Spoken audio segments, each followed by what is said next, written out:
Gloria Gonzalez de Lucia. Here. Anna Smith. Here. Christine Maurer. Here. Trish Bodie. Here. Sade Fashakun. Here. Francesca Romans. Here. Paul Gauthier. Here.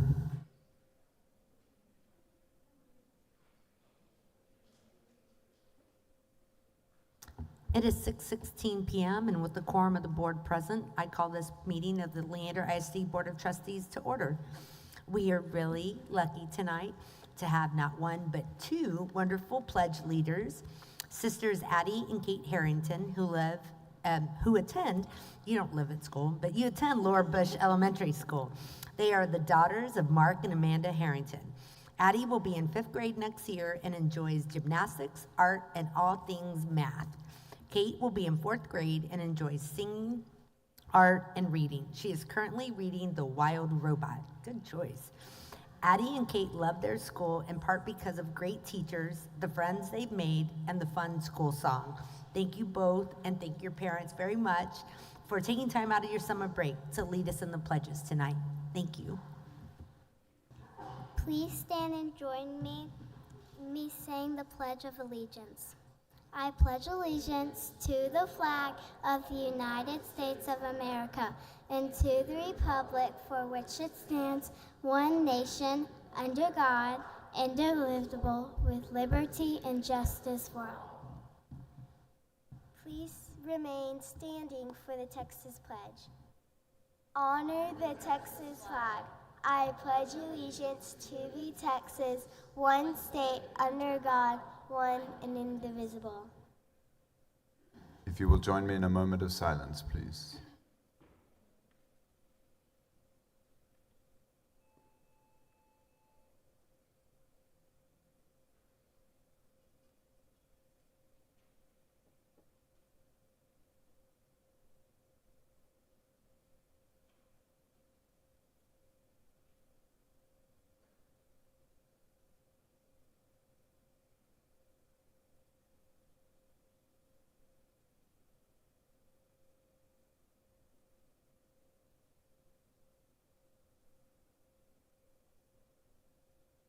Thank you.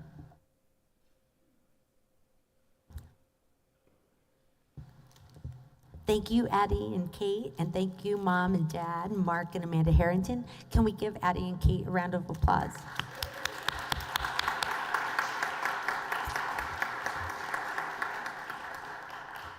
Thank you so much for being with us this evening.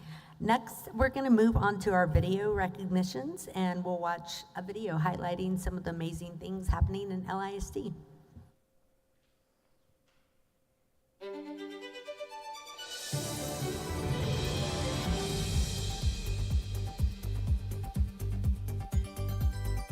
Leander ISD is beaming with pride as we shout out to these incredible students for dominating with excellence.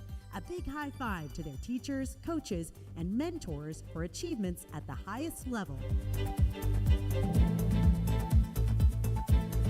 Advantage to the Glenn High School tennis team. The dynamic duo of Allison Chan and Juditha Kashidi smashed the competition through the quarterfinals, claiming the title of state semifinalists. Congratulations to these mighty Grizzlies. It's all love from your friends around 1 LISD.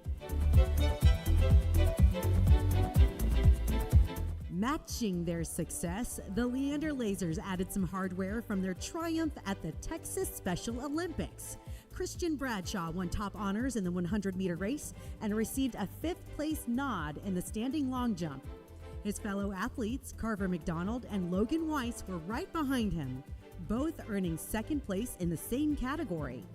Logan also took home 2nd place for his performance in the mini javelin event, and Carver notched an 8th place finish for his shot put performance. Back to the 100-meter race, fellow laser Luke Martinez was close behind with a 3rd place finish. Luke also took home 6th place in the shot put competition. TJ Kurowski also competed in the 100-meter race, finishing in 5th place and placing 8th in the softball throw. Lastly, Joey Brick placed 3rd in the 100-meter race as well and was also awarded 3rd place for his shot put. Joey was also named the 2024 Most Inspirational Athlete. Way to go, team. We're celebrating with you all throughout the summer. Students from across the world gathered to compete at the International Science and Engineering Fair. Out of 1,700 projects, Leander High School's Maya Reddy received third place in ISIF's Translational Medical Science category. Inspired by a loved one's experience with Alzheimer's, Maya explored how to slow the disease's progression. She earned $1,000 and a scholarship to the University of Texas at Dallas. This marks the debut of an LHS project showcased at ISIF. Congratulations on a stellar accomplishment. In school or out, one LISD students consistently demonstrate just how remarkable they are. Congratulations once again to these stupendous students, their phenomenal families, and our sensational staff. There's simply no place like LISD.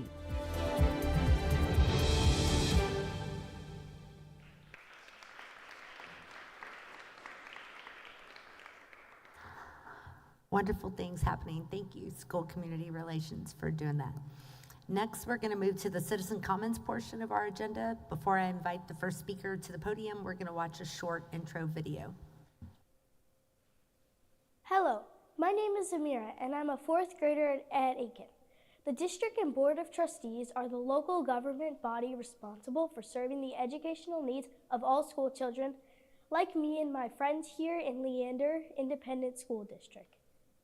Their mission is to cultivate each individual student while creating a safe and supportive environment.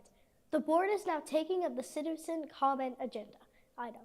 This is dedicated time during the meeting to hear from the whole community, and the LASD family is listening. The board wants to hear from everyone. Please be mindful of your conduct and the example you are choosing to set when presenting complex information. Remember that school children of all ages may participate in board meetings either by watching them online, or you might even see some of us in the audience. Still remember that there are other ways you can communicate with the board. You can send them an email, come to a board cafe, or just tell them that you would like to chat sometime. When the board president calls your number, remember, watch the timer and focus your remarks on the time allotted. We know that this can be hard, but please conclude your comments when you hear the chime. Well, I love watching our student, but I also don't think we have speaker one here. We had one speaker signed up, but he did not check in. Nope. Okay. Well, then we're going to move to our agenda, and we're going to have an order change. We do this when we have guest presenters. We try to move those to the front of our agenda. So we're going to move over to item 11A1, and that is our 2023-24 School Health Advisory Council, our Shac annual report.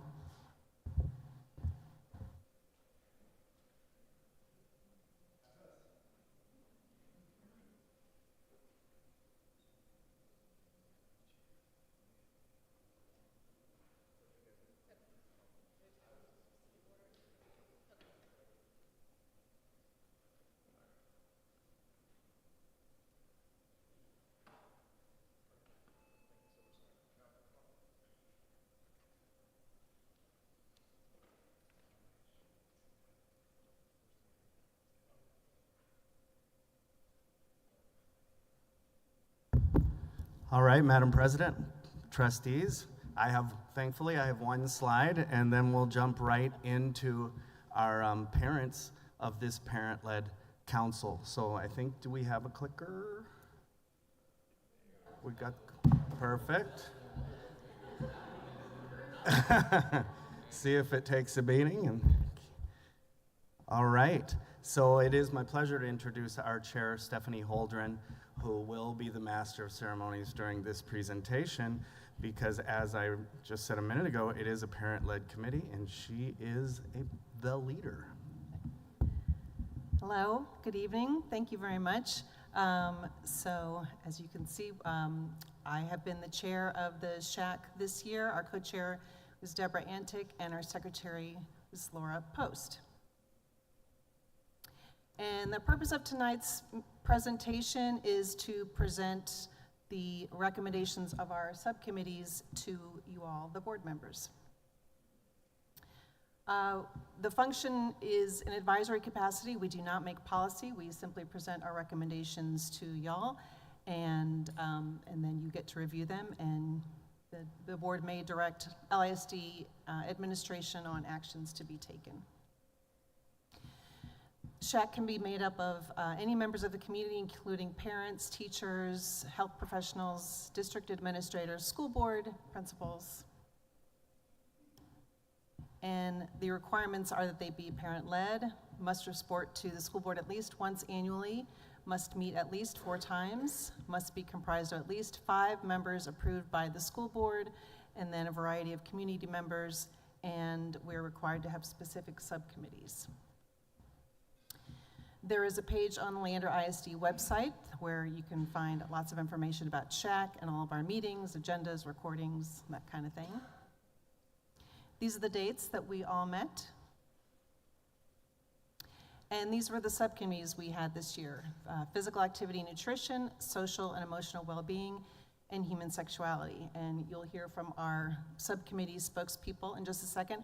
I did want to, before that, thank the administrative professionals who led each of these subcommittees for us. So the physical activity and nutrition was led by Jennifer Womack, social and emotional well-being by Steve Clark and Brian Miller, and human sexuality by Alicia Westcott. And I would also like to thank Matt Bentz, our head honcho, for steering us all, and his right-hand person, Chess Foster.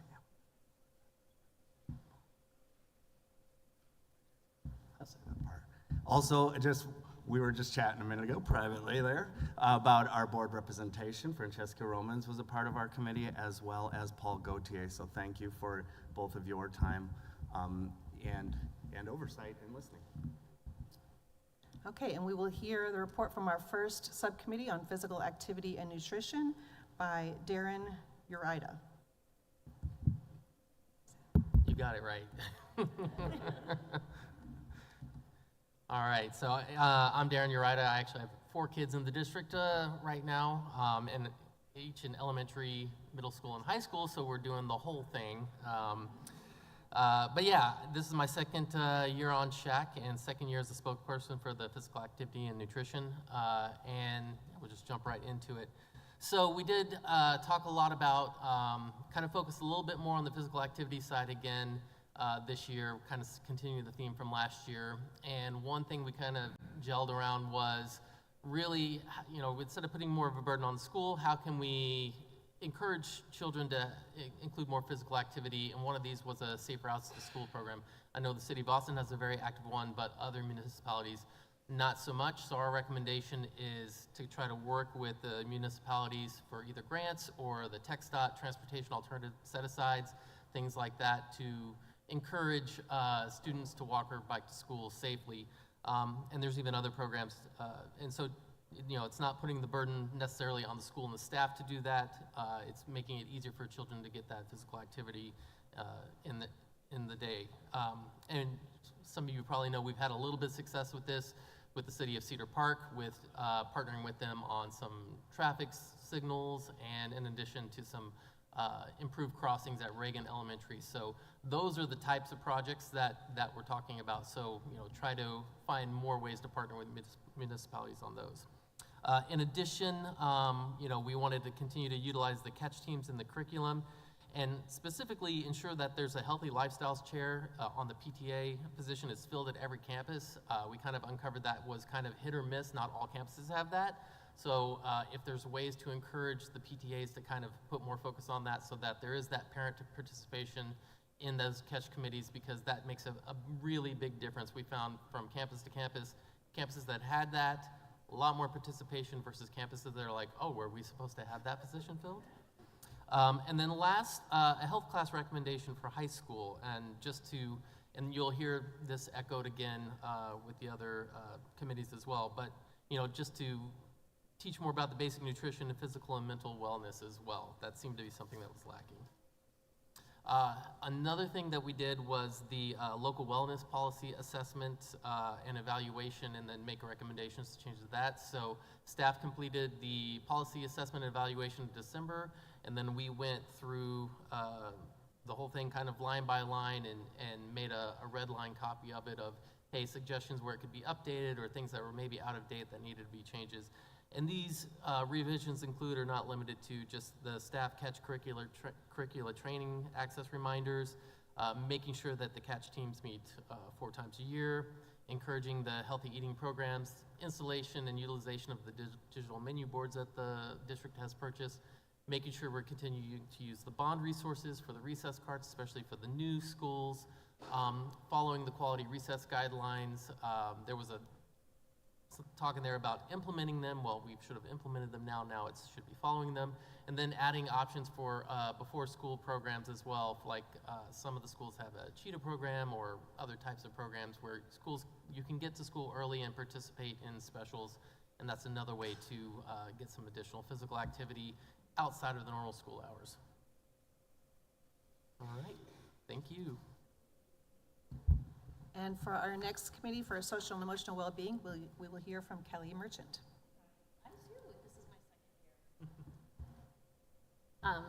Representing and being on the committee. Good evening. Just looking at the news across the country and even within LASD, students bringing guns to school, maybe just on accident, to attempts at suicide, to creating hit lists, or sadly taking their last fentanyl-laced pill, and ultimately sacrificing their own life. Our kids are crying, screaming out for help. They feel no love and are struggling. It's a nationwide issue and it's a health crisis.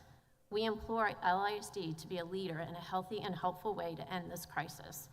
Our Shac team has met throughout the year, and you will have heard from each of our subcommittees our wants and needs from our entire LASD community. One thing that is in common among all of us is we need a required health class. In our subcommittee of socio-emotional learning, these are the recommendations for LASD to implement or explore. The required health class for high school students. We recommend LASD update the public matrix on their website by reviewing and updating the curriculum standards for the course by paying attention to the required TEKS in each grade level, with particular attention to eating healthy, addressing peer pressure, trafficking, mental well-being, suicide prevention, substance abuse prevention, and ways to remain physically and mentally healthy in today's society. We have discovered a single resource, but we ask that you thoroughly explore curriculum and health and ones that meets the TEKS requirements. I think the links to that is in the notes of this presentation, but it was only one that we found, so. We recommend that the health TEKS be integrated into the current academics for K through 8. For example, integrating the purpose of nutrition in a science class or modern day human trafficking issues in the social studies class. Obviously, just ideas. We turn to your expertise as educators as how to integrate.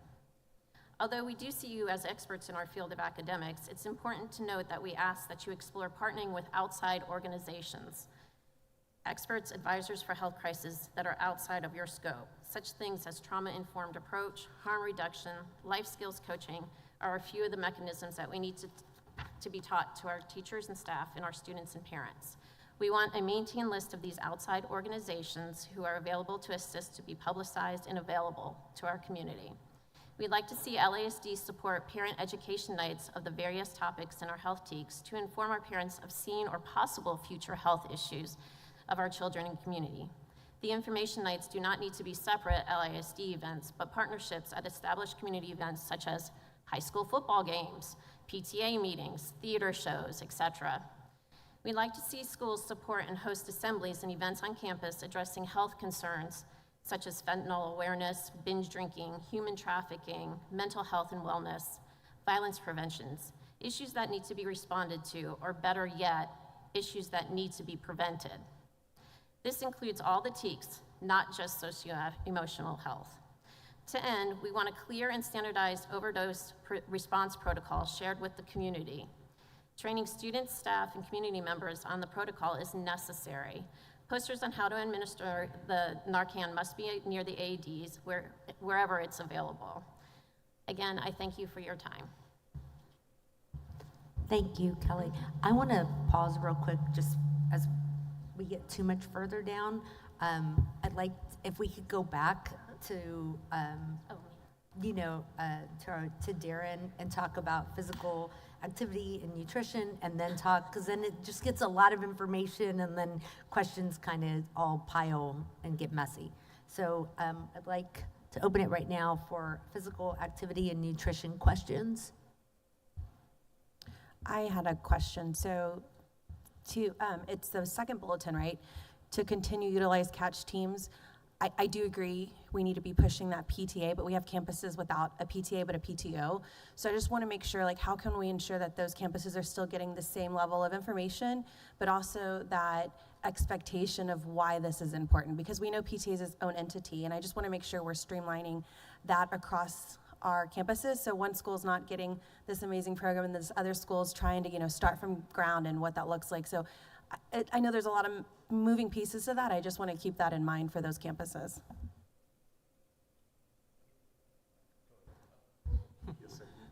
So we actually did talk about that in our subcommittee. And one of the first things we did is we asked for the local council of PTAs, like, hey, can you give us the contact of all the current people who fill that role? And they said, no, we can't give you that information, because we thought if the PTAs could share that information within themselves, that would be at least a start. That was going to be our recommendation. But that was the response that we got. We haven't been able to take it further than that, though.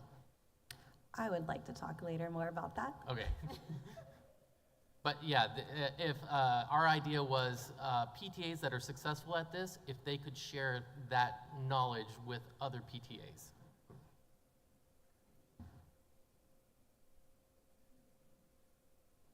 I was curious as to what your committee found were the biggest obstacles, like it says in the report, in regards to recess. The biggest obstacles with regards to recess? Oh, yeah, so really it was just the obstacles. It wasn't necessarily an obstacle, it was just updating the wording in the document. If I remember correctly, the wording was all in reference of making sure we implement these new quality recess guidelines, and we wanted to update that to just making sure that we're following the quality recess guidelines, because they should be implemented. So it was really just bringing it up to whatever the current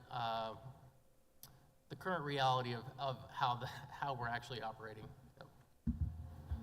I'd like to follow up on that, and then I have a question. Sure, and I just want to clarify, and correct me if I'm wrong, Darren, but I think the recommendation would be to take the recommendation for the recess guidelines and strengthen it. They'd like to see it more as a requirement that gets implemented on all the campuses, not just a recommendation that you are empowered as a campus to have recess for this amount of minutes.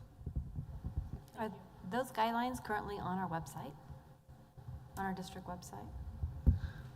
That's a good question, and that is not the question I thought you were going to ask me. That's okay. I do not know if they are or not. I'll have to get back to you on that. Right, and what I want to make sure is the guidelines that the committee's talking about are the guidelines that we're all on the same page of whatever's being updated on our website. I think that's going to be really important, so we can all be having the same conversation, so we're all on the same So page. yes, ma'am, I will pull those and get them to the board so that you know exactly what those guidelines established, I think last year, were.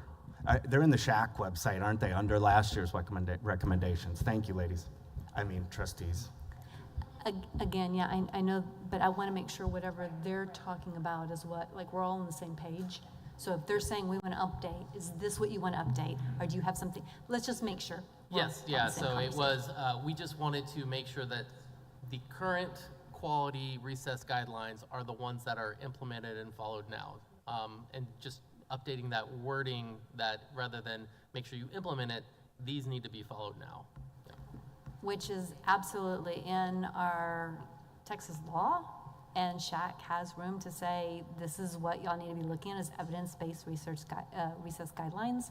And so absolutely, that's within y'all's wheelhouse. So thank you. I have a question kind of previous to this, because we're gonna talk about all these recommendations, and I love them so much. Thank y'all so much for all your work, and there's a lot of work. Is that why we don't have students on our Shac right now? Because Matt, I think you were telling me at one time we had students. So I'm curious if we have a plan for recruitment or engagement, because you're telling me that our students fell off. So we are working on a plan, because we did at the beginning of the year have a couple of young ladies, and one in particular that was participating, and we were so excited for that because, as we know, y'all trustees have really worked with Dr. Gearing to make it a priority that students are represented as important decisions are made about their lives, about their education. And so we had it for a minute there, and we were kind of on a little recruiting spiel with her about bringing more of her friends. She said they were interested, and it kind of fell off over time. But I think we have some strategies that we would like to see put in place next year, so that we are allowed to, within that, so we're enabled within that time frame when we're recruiting adults to be putting the message out to students on campuses in a compelling way, because a lot of important decisions and recommendations are being made in Shac that impact their lives. So yeah, that was actually me. Oh, hey! I couldn't make it to the last few meetings because of extracurriculars, but I did want to attend this final meeting, so I am working. So you're awesome. And here she is.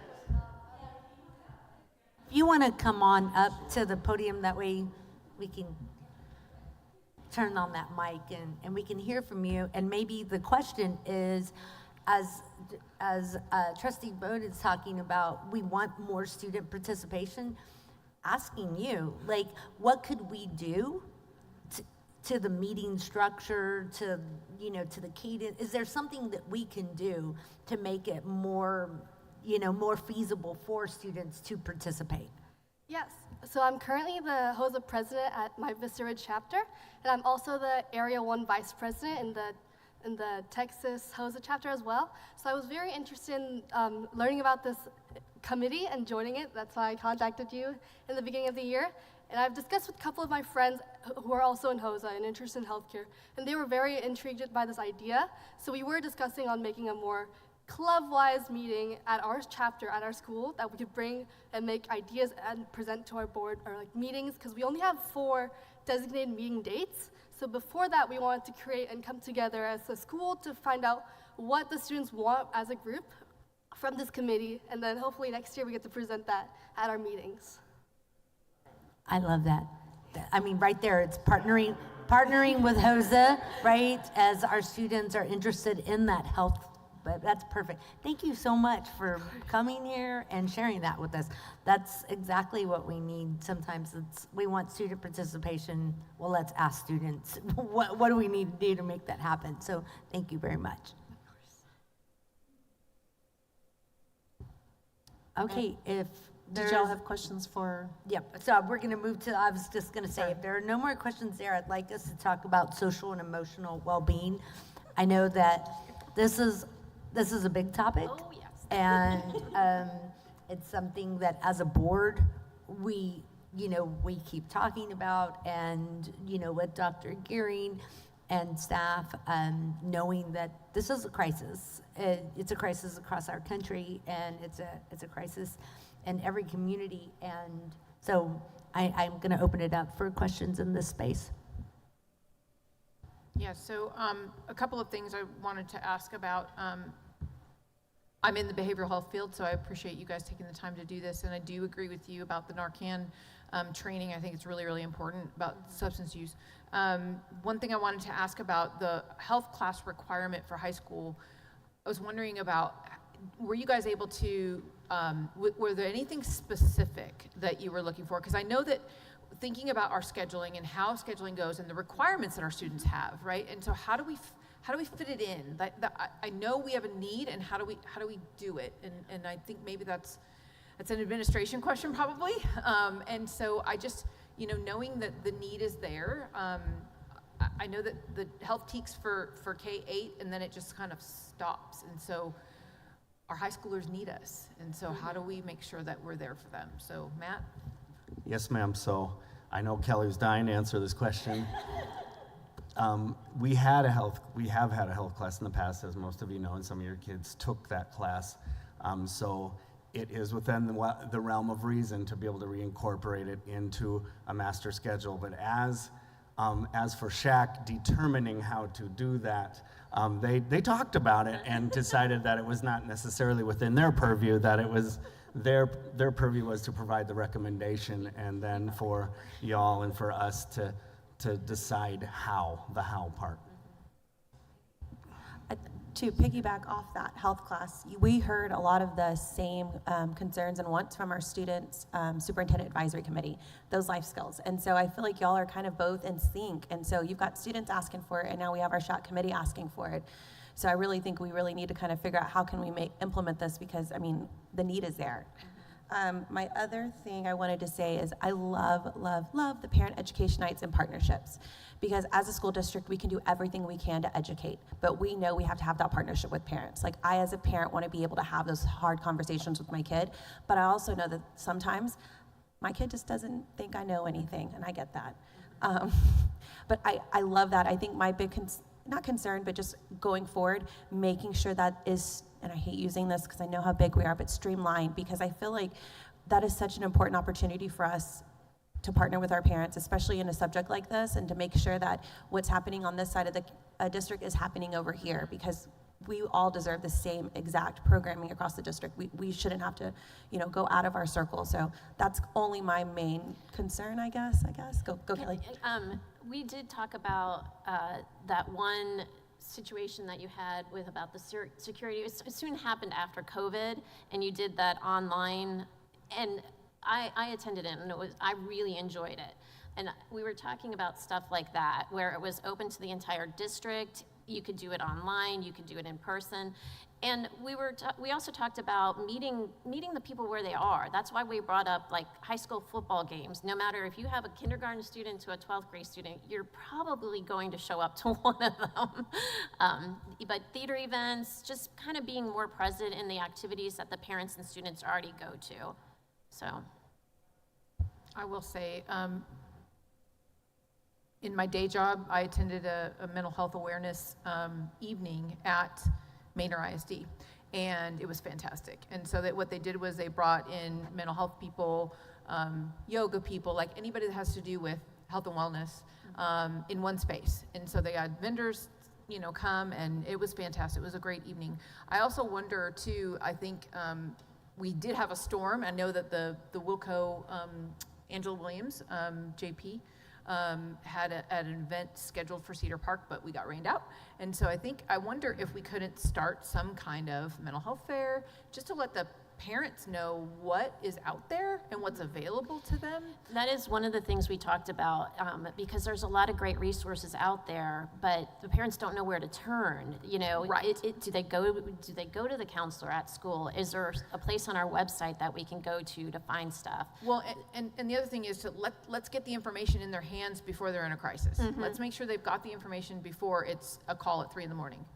We want to make sure that they have the resources that they need. So. Yeah. I appreciate you guys very much. Thank you.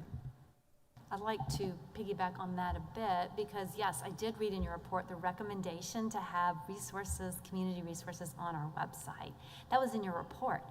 The report that y'all worked on, Shac, last year also had a very similar request. I would argue it's the second time you're asking us to do it and you mean it. Mm-hmm. But yet still on our website, it still has that thing of community resources coming soon. I'm thinking this is probably not necessarily 2 years. There might be some type of barrier to getting this implemented, and I'd love to know what it is, because getting, like we're talking about, these community resources in the hands are so important for parents to know what services and opportunities are available to them. Mm-hmm. And given that this is the second time you're asking for this, I'd love to know how we can get, or how long it'll take to get this up and get this moving, get this on our site. Mm-hmm. Well, I think now that we're talking about it, we can make sure that it happens. I like having some type of event where the resources are there so people have them before they need them. But I also think sometimes you don't know what you don't know. Mm-hmm. And you don't know that you're going to need until 3 o'clock in the morning, mm-hmm. right? So I think it's yes and, because I need to be able to get them at 3 o'clock in the morning when I didn't know I needed this resource, right? And honestly, even when it comes down to the naloxone on the campus, a lot of people don't even know that's available. And they don't know where it is, and just getting that information out there and making sure people understand how easy it is. And it's not just the teachers, it's not just the nurse. Parents are on campus after everybody else leaves. So we do want to teach, you know, the community that these resources are available and how to use them.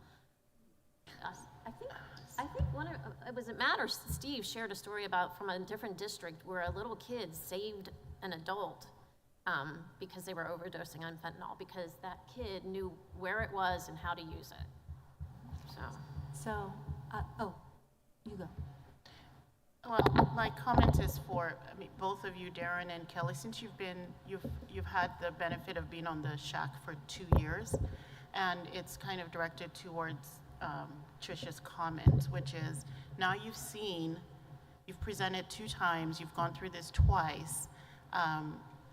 Would you say that there is, how do you think that the district or the board can move forward with recommendations? Because one of the things that we hear very often is that when we community members participate on panels or committees and they share their reports and it seems to just sit on a shelf. In a black hole? Yes, exactly. Sorry for putting words in your mouth. Yeah, and so it's that, especially when you have something that Tricia said has shown up 2 years in a row, and there are other things. I mean, we do have situations where we have implemented an idea that I can think of very recently, which was during the bond discussion, and we pulled back playgrounds updates because there needed to be more work on the design of that, and that was really based on feedback from Shac. And so being more, I guess, more formalized in a way of how we're going to approach recommendations. I want to jump in because we had that concern at, I think, our very first meeting. We were like, what has been done? And we realized, and it was nice because we didn't know this, it is actually posted on Shac. Like one of the things we recommended last year in SEL was implemented, but even I had no idea it was implemented. So, you know, kudos to you guys. You're not like dropping the ball on everything. Don't, you know, there's a lot that have been put in place. So we're very happy about that. But yeah, being a little bit more formalized, even with the return of Shac members and saying, this is what we've done, or these were the recommendations, this is what we've done, this is how we can move forward. And we also understand, like, there's barriers, like exactly, we're lobbying, we're throwing the ball over to you about, we want this health class, but go figure out how to do it. Again, we're not in the school district to know that. So, Darren, did you want anything to add? I'm sorry. So yeah, this is something actually we talked about last year on Shac and then again this year. And the very first thing that we did in the subcommittee last year was we said, what were last year's recommendations? And it was like maybe a page or a page and a half, a lot of things. And they were all really great ideas, but I've served on enough boards and commissions to know that like a list of great ideas to actual actionable things is a pretty wide gap.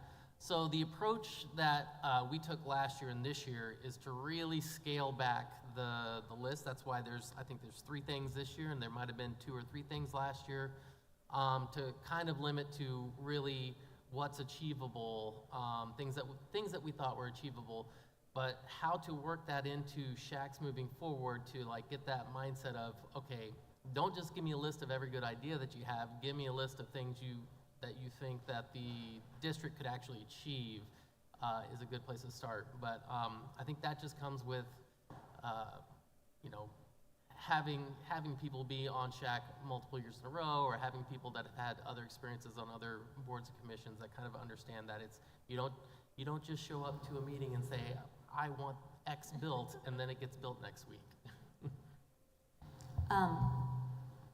I want to say thank y'all so much for your work, and I can see what you're talking about, that intentionality. I can see where y'all must have read the recommendations from last year and built on that work. I can see your scaffolding, if that makes any sense. And so in health class, I think that is so important that you've come forward with that recommendation. I know administration's gonna be responsible to bring us like timelines, implementation, and how this works, but the fact that y'all have done that, like that's within code, that's supposed to be a recommendation y'all can make, absolutely. And when you hear us talk up here, that 30% of Texas youth, this is a statistic I just heard the other day, say their mental health is not good, right? This is something we need to address, like you started off talking about. And so I just want to go through a couple of the things to make sure I've got the layering right, because I'm going to be following back up, right, and saying, hey, did we do this? Did we implement it? So if the committee could make sure I've got the main pieces right of recommendations and the things that are scaffolded in health. I know that you've picked an evidence-based curriculum, your health in the real world. And that one talks about healthy living and aspects of healthcare, including how kiddos can get their insurance, what type of insurance, how to advocate for themselves, medication labels, reading vital signs. This is meant to empower students, which is really phenomenal. You have also recommended an evidence-based textbook, which is entitled Texas Health Skills for High School. It discusses, and when I opened up this resource that it blew me away.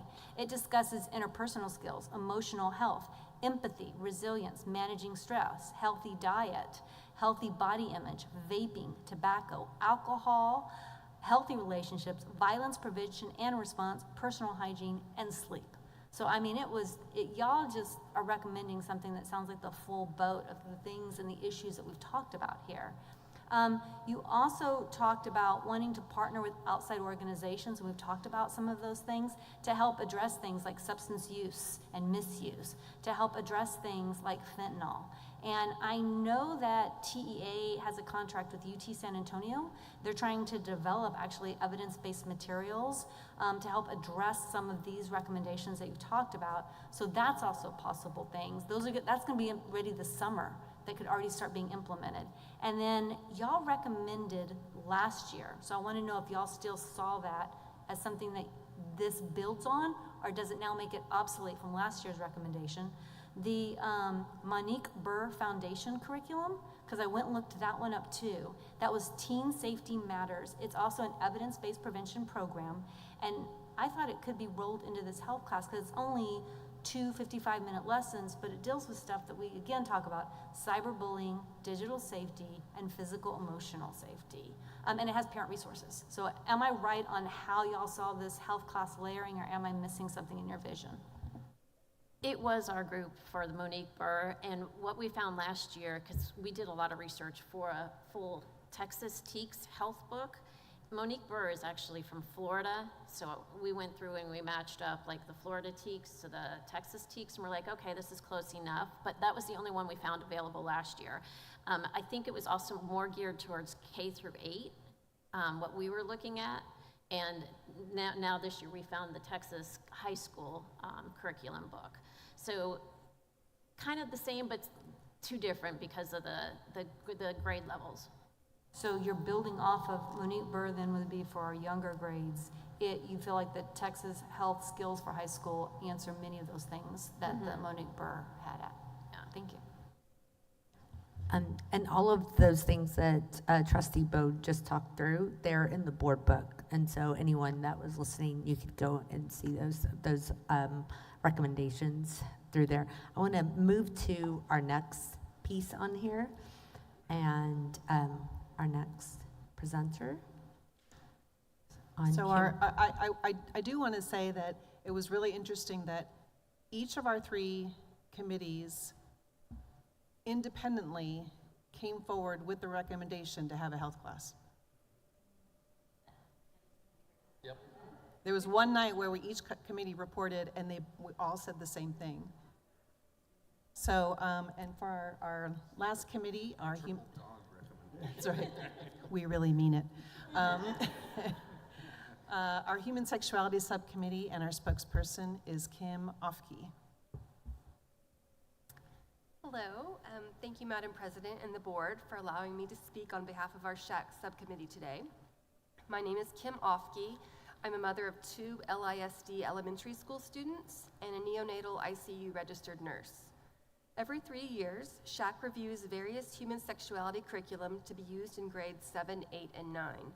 This year, the Human Sexuality Subcommittee has spent the year reviewing vendors, which include Choosing the Best, Good Heart, Esteem, Big Decisions, and Austin ISD's Human Sexuality and Responsibility program.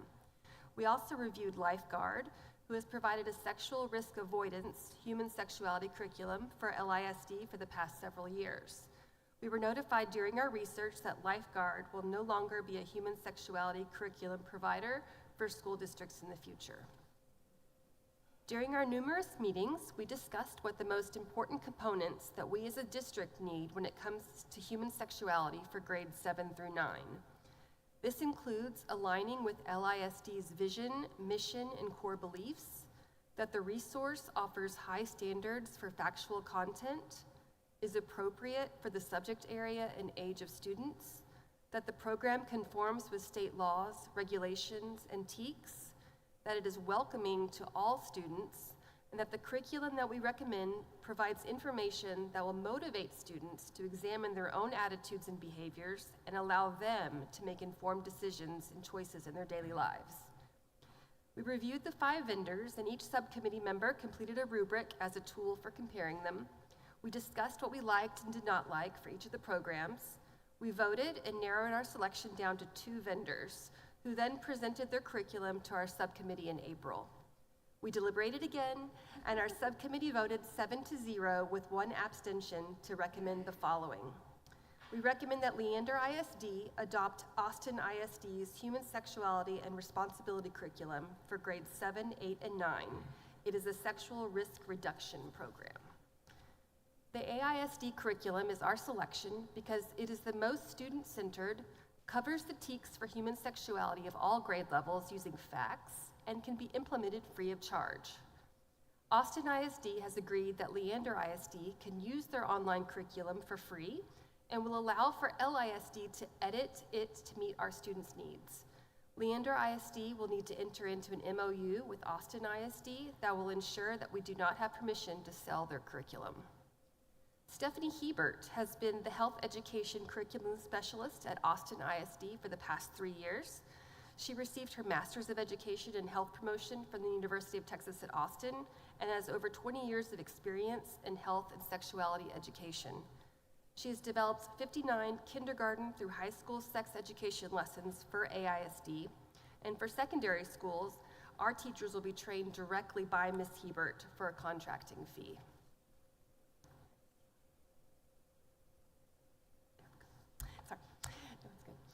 It is further recommended that Leander ISD staff review the curriculum and edit and/or remove lessons to meet the time allotted for teaching human sexuality during the school year.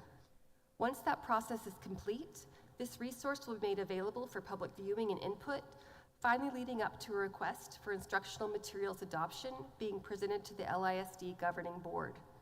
Since our high schools do not require a health course, our subcommittee recommends spreading the human sexuality lessons across content areas to reduce the impact on one content area. For example, utilizing science, history, and English departments educators to teach the curriculum instead of just the science department, as well as using campus nurses to support teachers as needed.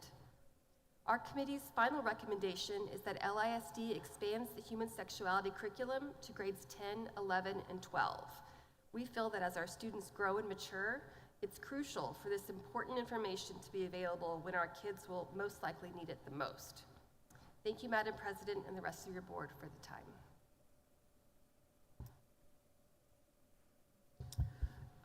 Quick question. The recommendation regarding spreading across content areas, I see that you've got Ms. Westcott next to you. Can you tell me a little bit about your thoughts on where you think this curriculum would live necessarily in these grade levels? Absolutely, it's a great question, and a lot of it goes back to the fact that Lifeguard has been our resource for such a long time, and part of why Lifeguard has been our resource and approved for such a long time is because they have provided the educators to come in and do the teaching and learning with our students, which has taken the need off from our teachers to be trained and provide that curriculum. We have historically been doing that over the years in our science classes, and as you all know, we have new science TEKs this next year that are a huge shift in instruction and learning for students as well as teachers. And so we discussed this in our committee, and we've even discussed it a little bit as a precursor at our administrative level about potentially either, I know the Shac subcommittee recommended doing it across the curriculum potentially. We've recently discussed the option too of allowing campuses some autonomy on selecting that, or in middle school it could potentially go back to our PE courses where it was before we had lifeguard. We would have to identify the teachers to teach because they would be the ones that would have to be trained on the lessons. But right now, currently, the AISD lesson is 9 lessons, if I remember correctly, and with lifeguard, we currently do that in 3 class periods. So it's a shift in what we've done before, so we need to do some adjusting and deciding, but putting all of this new curriculum and training on a core content area is a lot to ask for, we believe, and so kind of figuring out a way to give some autonomy to what works best. And in fact, since 2020 and COVID, we've been doing it that way and that has really been a reason why I think lifeguard has been slowly kind of backing away. They've had a difficult time recovering since COVID and hiring educators. So honestly, for the past several years, we've been just pressing play on their videos and having the students go through that. And we have allowed our high school campuses autonomy to do that with whatever it works for them, and some of them have been doing it in advisory, and so it's kind of an extension of that where we're not saying your science teachers are ones who are going to be trained to be responsible for this, but allowing some of that autonomy to happen. I appreciate that, because knowing that those science TEKs were new, because we just recently had all of that amazing example of what the science is going to look like, and it's a lot. It's super exciting, but it's a lot. One thing too I wanted to mention is at the bottom of your slide, it does say here is required by law, parents have to opt their students in for participation. I know a lot of what we've talked about here with Shac is educating the whole child, right? So we're talking about not only their human sexuality information, we're talking about their mental health, we're talking about how they feel about themselves and how they feel about the world around them. And I know that sometimes we get comments back about just teach them reading, writing, and math. Well, that's not educating a whole child. This is educating a whole child. And I just want to make it a point that we have an obligation as a board, as a district, to educate them about the world around them, about what's going on inside their bodies, what's going on inside their minds. And it's really important that we make sure we have that thought process in our minds about going forward and implementing these ideas. So thank you. I just had a comment about or question about the opt-in, because if it's opt-in and you're going to integrate it with subject areas, has some thought been given to how that can be addressed? The opt-in has only been in place the last 2 years, and that is really when we made the shift for campuses to have some autonomy, because it has proven very difficult within content areas to manage how you're going to handle a certain percentage of the students participating and what to do with the others when it's in a core content area. You don't want Tier 1 instruction to be happening during that time because you have students that are opting in to learn about something, missing out on Tier 1 instruction, which kind of goes along with why we were discussing within the last couple of weeks about how we can give that autonomy for campuses to figure out what the best place is if they have an advisory or they want to move it to a PE where it might be a little bit easier to manage that. Thank you. I appreciate all of the committee's work on all of these. I have a lot of questions about this one in terms of timeline and what this process, because, okay, we need to figure out the content areas. We need to figure out where that's going to happen. We also figure out what part of the curriculum, right? How we're going to break down this curriculum. Then that curriculum needs to have public viewing for a period of time. Then it comes back to the board. Then we need to train whoever's been designated. And so I just want to make sure that we're being informed and we're part of that discussion about this timeline. And I just, I'm thinking, okay, it's the end of the school year, so nothing's going to start till next year. Thinking through all of those steps and what does that mean for the 2024-25 school year So I'd just like us to keep thinking about that, because this is a big shift that's going to require a lot of training. It's exciting, and but I want to make sure that we execute it the way so that our teachers can be successful, that they've had the training, that our community has had enough time to review the information, that we've done all the things. And so my brain is right now just thinking through timeline and going through months of, okay, when people come back, when do we show them this? And so I'd like just to make sure that the board is as a part of those conversations and, moving through that process of the timeline. Gloria, I've been thinking about that extensively as soon as we heard that lifeguard, because for a little while this year we thought lifeguard wasn't going to even be able to accommodate us for this year. And so I've been thinking a lot about the timeline for all of this and the necessity to ensure that we're giving ourselves enough time to configure the lessons in a way that works for us, as well as the community input and the board vote. Traditionally, we have not taught human sexuality curriculum until very late in the semester. This year we did it the last 2 weeks of school.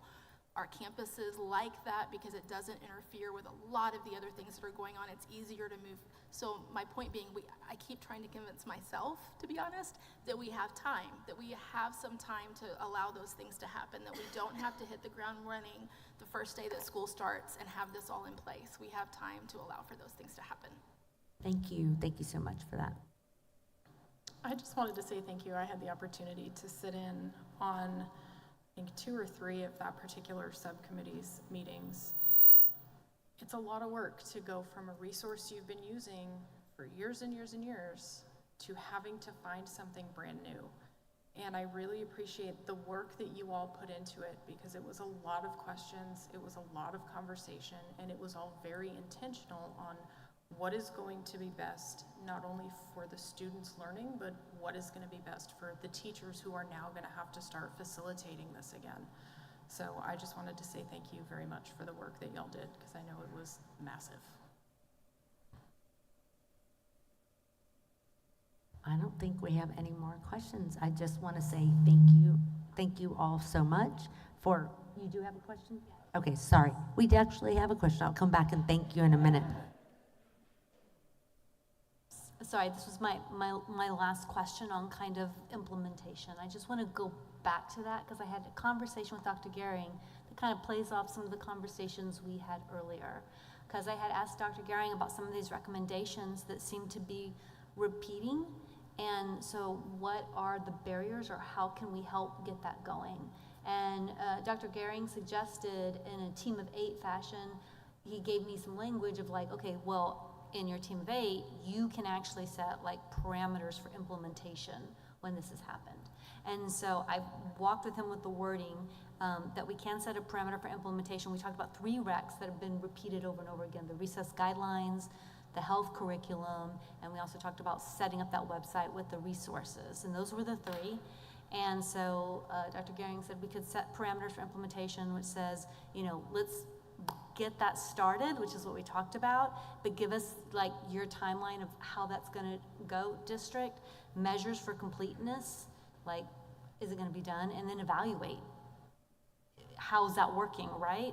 And then moving forward, one of the things would be great is if we had a tool of some type of dashboard. I don't know, that's up to administration how to do that, but it could be something like the bonds that tell us the project's been recommended, it's done, it's complete, here's who's responsible for it. And that way it's also something that our committee can use when building off of future reports. And I think, making sure we have this evaluation part of it helps make sure we're like, okay, this is working, or do we need to tweak, or do we need to pivot? You were gonna go somewhere, so I won't interrupt you, Matt, if you have a...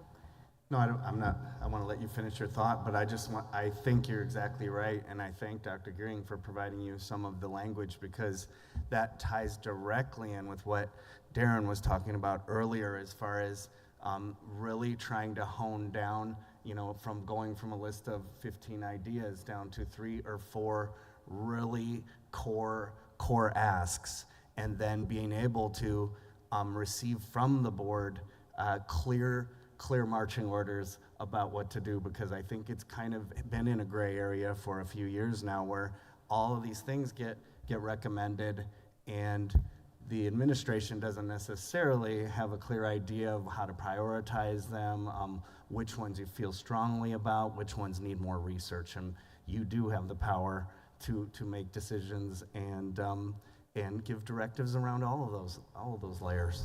Well, and to follow up, absolutely, there are sometimes where there are recommendations in there where you're waiting for board okay.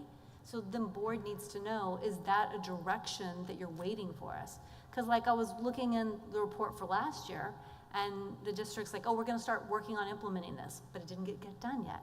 So that one's like, y'all weren't waiting for direction, it just hasn't gotten implemented yet.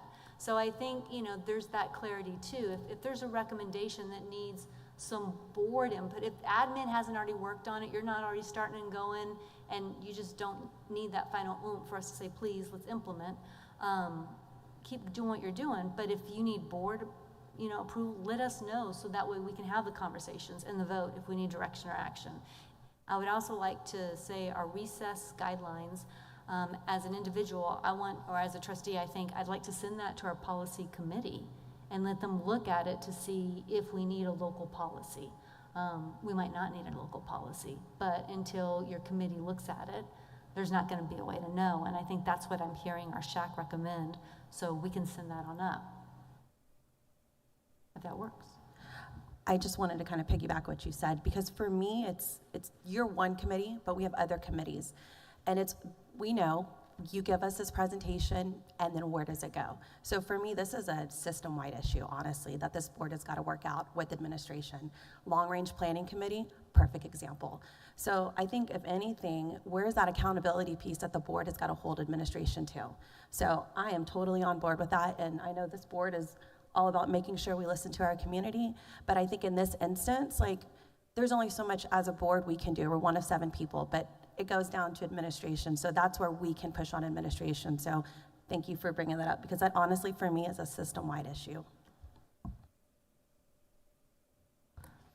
Thank you. I appreciate the work that y'all have done. You can really see the intentionality of y'all looked at everything that was there last year and brought those pieces through and added on those pieces, and I think we have a lot to work through, and I think that we'll continue to talk through these, and love to work with administration on what the feedback, what the update loop is, and maybe we need to put something on our agendas so that we're looking at where we are on these Shac pieces, and that way we make sure that things aren't falling through. And I think you mentioned, Kelly, sometimes it's a big one, right, that you're tossing over, and adding a new class, that is a big one. But I think the reality is these are recommendations, and there's some of them that I think are pretty easy. Like, we should be able to get a list of resources on there, right? Those are ones that we should be able to do. A class, that might be harder. I'm not saying that we can't do it, right? And we've had it before, as Dr. Bent said, but let's talk through what that process and timeline to make something like that happen. Is that a 2-year timeline to look at those academic offerings and to be able to work that into a master schedule? I think just getting those updates and talking through, is this feasible, or is this one not feasible? Here's the alternative of what we could do in a year, in a few months, whatever. So thank you very much for all the time and all the research and all the input, and thank you to our student for being here and giving us this brilliant idea of how to incorporate student voice. So HOSA it is. Thank you.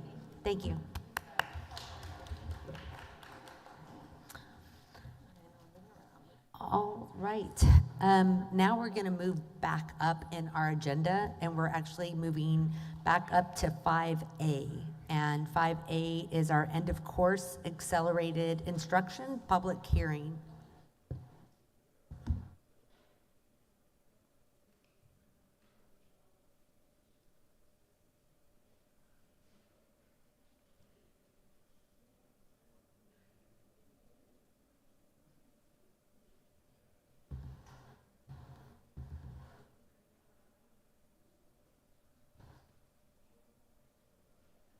You are ready to go. Sorry Okay. about that.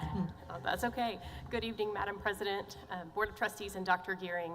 I'm here with Jen Freeman, our Director of Intervention Services, and we are here to present to you and also host a public hearing on end-of-course accelerated instruction. I should have clicked while I said that.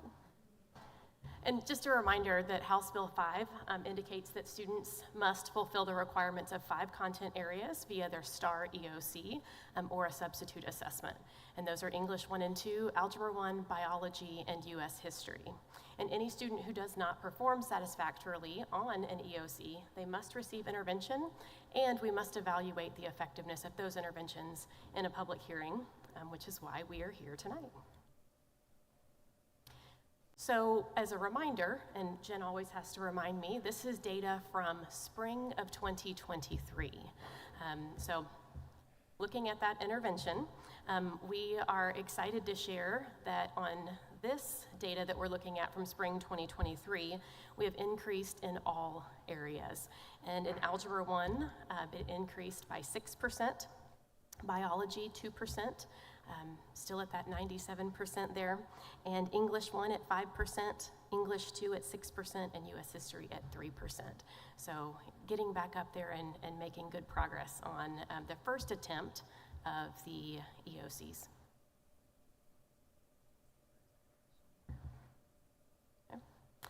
And there are 2 options here when a student doesn't meet the requirements.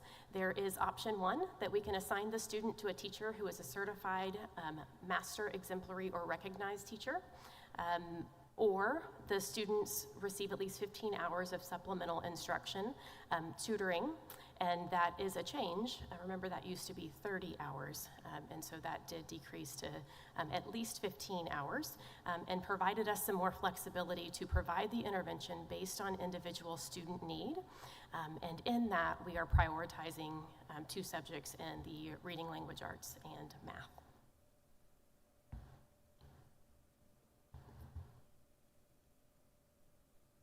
And so campuses have a variety of ways that they can provide this accelerated instruction. Right now, our staff is heavily engaged in supporting summer interventions. So our EOC review sessions will be beginning next week. And so if students cannot attend that, though, or take the test in June, then they are able to engage in this accelerated instruction during the school year. And so we can do that before or after school. Some campuses put a flex or extension period in their schedule to allow students to get some things that they need during that time. We also have some embedded times in our curriculum for reteach, and then we also have some campuses that do double block school periods, and this allows for the Tier 1 instruction to happen at the beginning, and then to have some intervention.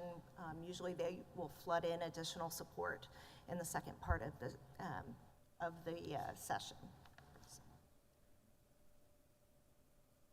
This shows the student success after accelerated instruction. So last summer, you could see in the yellow the additional numbers of passers in each subject, and then again in the blue, those that additionally passed in December. And that brings us to our cumulative pass rate, which I'm very happy to say has increased for our second consecutive year. We are at 96%. We were at 91% for algebra last year. This year, we're at 98% in biology. We were at 96 last year. This year, we're at 95 in English 1. Last year, it was 90. 89 last year in English 2, we are now at 95, and then 96% last year in U.S. history, we're now at 98. Another really great thing about this data is that if we go back and we look at our pre-pandemic levels, if we look back at the 2019 data, we are at or above in all percentages as well. And then we also have our SB 149 summary. This bill allows for a student to complete a project in place of an EOC. They're only allowed to do that on up to 2 EOCs, and they have to meet all of the requirements otherwise. And there's a committee that oversees the project that they are doing. This year we have 48 IGC graduates. And then I'm going to pass it back to you, Madam President, for the public hearing. Yes, since we have no one signed up to speak on this agenda item, we can go ahead and move to the discussion part.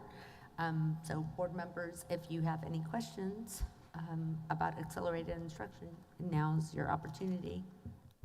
I guess my only question is how are we communicating this to our students with disabilities with IEPs? Parents, so they get this letter, where do they go? Do they go to the ARD? Do they go to their counselor? Because I know there's some misinformation about that. So I want to see, what do you recommend for that parent? Every student that receives accelerated instruction, we notify the parents. For students that have an IEP, that is reviewed annually in their ARD, so that there is a discussion there as to how the student is progressing. And I guess so, if, say, the ARD was completed in January and they get their results back in April, they need to then call another ARD committee because no placement can be made outside of the IEP meeting, correct? I know this has been a concern with some parents in the community. I just want, what is the best place for a parent who's already completed their student's annual ARD, and what happens then? Because we know that decisions that are made in that ARD, right, they have to come back either for an amendment to the ARD or anything in regards to placement of the child. So what does that look like, Kimberly, that process? We would always recommend that at any time, whether it's EOC, accelerated instruction, if there is a concern or a student is not making expected progress, we always encourage a parent or a teacher or anybody that's part of that committee to call an ARD committee and have those conversations. That's the best place to make those decisions. That's what I was looking for. Thank you.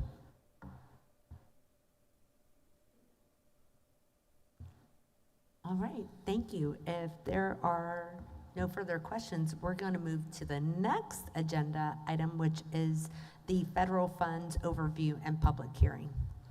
So, I don't know why I was thinking it was our same people, but it's a little bit different. So thank you very much. We appreciate you. And we can get our next group.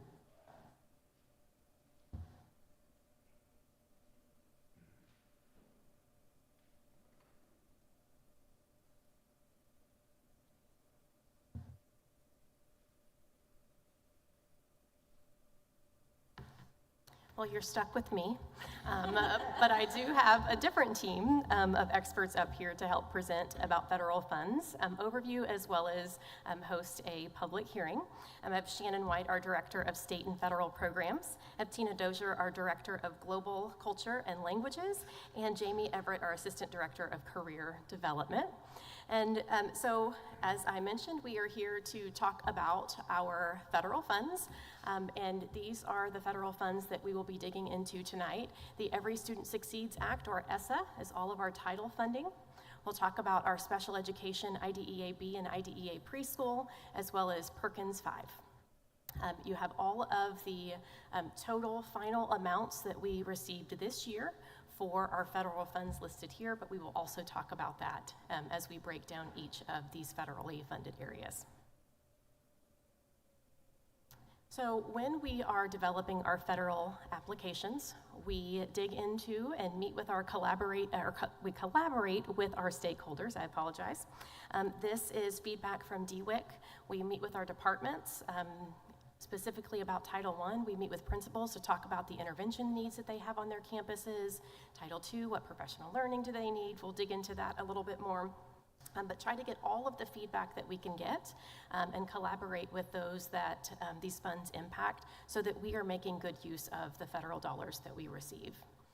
All of the components and all of the work are included in the district improvement plan, as well as at the campus level. All of the federal dollars that they receive that they are spending are also included in their campus improvement plans.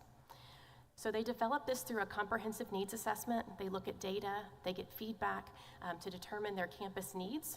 At the end of the year, our principals are engaging in that right now as we're leading into next year's campus improvement plans. And we are also doing that at the district level for our district improvement plan. This includes the programs and the activities, the staff development that would be required, and how we would spend these dollars, looking at budget allocation and resources. And a big component of all of this work is the evaluation. So if we are allocating federal dollars towards an activity, was that activity effective? How did we monitor that? And is that something that we need to continue moving forward? And then after that, we can actually submit our application and make sure that we're in compliance for all of our federal grants.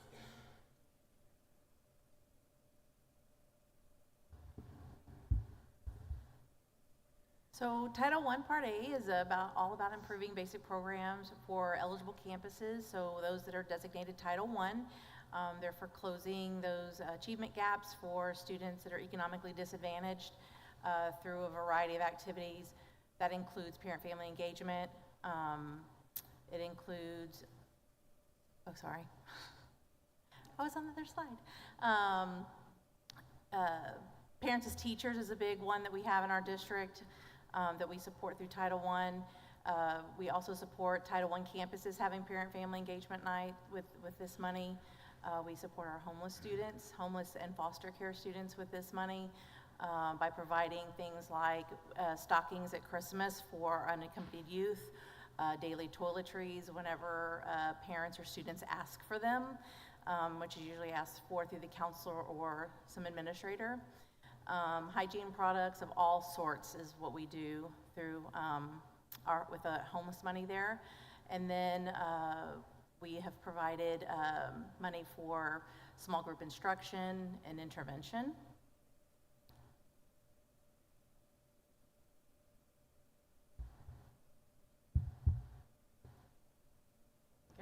It's like, oh goodness, if we lose our slides, we're in trouble. Title II funding. The purpose of our Title II funding is to supplement effective instruction. And the goal of a theme that you'll hear is about improving student achievement and improving the supports that we provide for our students. And one way to do that is to ensure that our educators are high quality and they are effective in their instruction. And so the purpose of the Title II funds is professional learning, recruitment, and retention of our educators.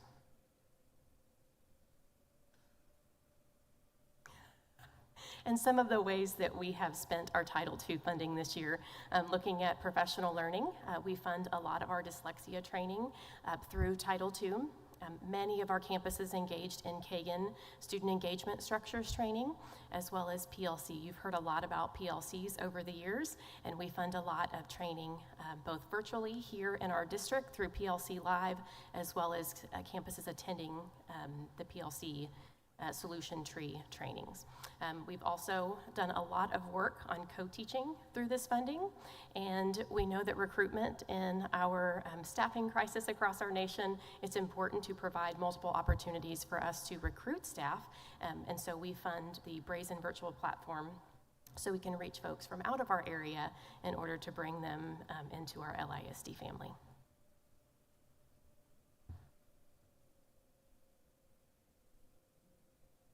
Good evening. We're now going to visit about the Title III federal funds, and our Title III funds specifically are allocated to support our emergent bilingual students in Leander. This is done through program development and implementation through our English as a Second Language services, as well as our dual language programs, our ESL programs EC through 12 and dual language EC through 8th grade. These also support our engagement and participation of our multilingual, multicultural families in supporting our emergent bilingual students. We do this in collaboration with our parents as teachers in supporting their program as well. We do this through our adult ESL. We host collaboration meetings for our multilingual families through our dual language program that are developed in collaboration with our parent leadership team from our dual language community. Additionally, these funds are utilized for the procurement and implementation of supplemental resources specifically to support the academic growth and linguistic growth of all emergent bilingual students. Additionally, these funds are utilized for professional learning for our staff in our dual language programs, as well as our English as a second language programs.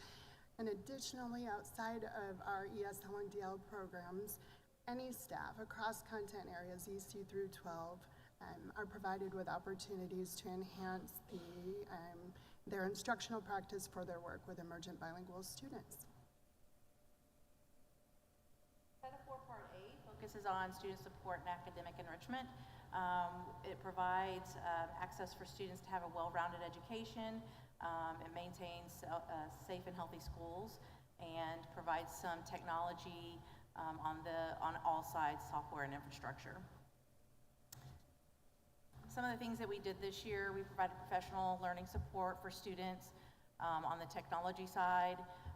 We provided supplements for the counselors in the form of second step resources, and we provided additional safety equipment for our high schools in the form of vacuum chairs, and that was the expenses that we spent for Title IV.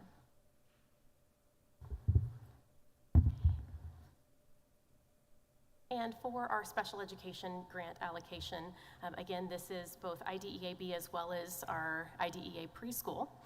The goal of our special education federal dollars is to ensure that our eligible students with disabilities are provided with a free and appropriate public education, and that we provide support from these fundings that directly impact our student services.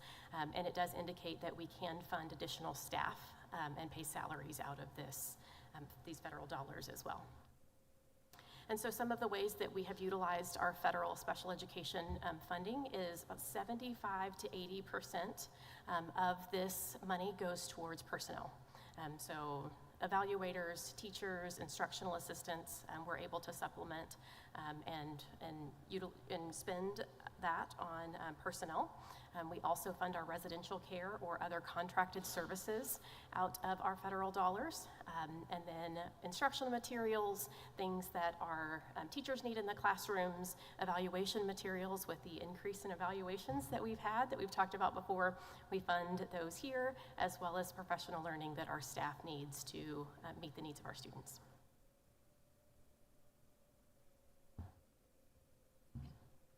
The purpose of the Career and Technical Education Program is to develop the academic knowledge, technical, and employability skills of our secondary students who enroll in our CTE programs and programs of study. Perkins 5 is a supplemental grant to our state CTE weighted funding. On this slide, you'll see examples of how the grant funds can be used to support high-quality CTE programming in Leander ISD.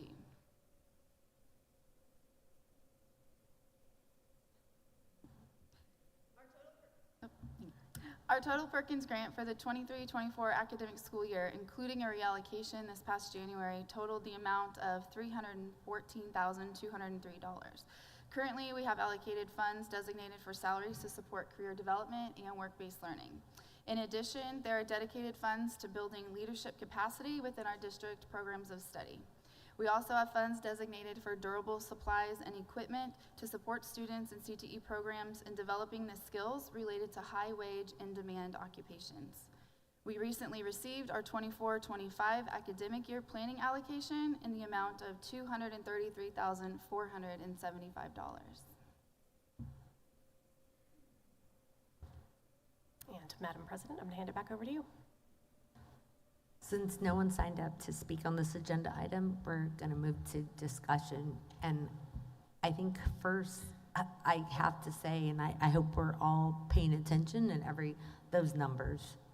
You know, Tina, can you tell us about the growing population of students, bilingual students, and a little bit about that funding that we have allocated in grants? Yes, to give a little bit of perspective, from 2018 to 2024, we have grown from 7% student enrollment of emergent bilingual students to As of this past week, about 15% of our LISD population have students who are qualifying as emergent bilingual students. Seeing a large number of these qualifications as students enter our system through our EC and EC4 programs. The Title III funds allow us to be able to provide robust services for them and to provide supports for them through all of the areas that we looked at previously. But we are continuing to see growth, and all things indicate that we are going to continue to see growth with our emergent bilingual population. What's interesting is that we are seeing various languages or multiple languages represented in the growth. We know we have a bilingual program in dual language, English and Spanish. Our top 5 languages have languages that are represented from Hindi, Tamil, and Telugu. And so looking at optimizing and having resources available for our students and families in those languages is an initiative of our department. Thank you, your department. I know y'all have got pretty much given very little funds from the federal government, but y'all do an amazing job. It does show.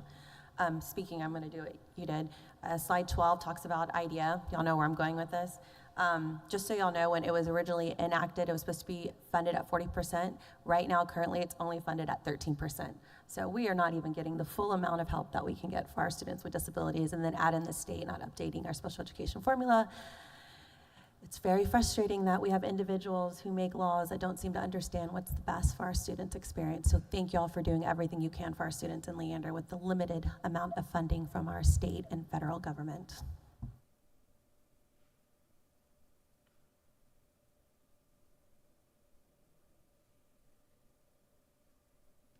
All right, there's no further discussion. Just want to thank you all for being here. Thank you, as Trustee Smith said, for doing everything you do to serve our students in the best way. And we really appreciate how you and your team and your staff is able to reach out to such a diverse population of students and meet them where they're at. So thank you for doing that.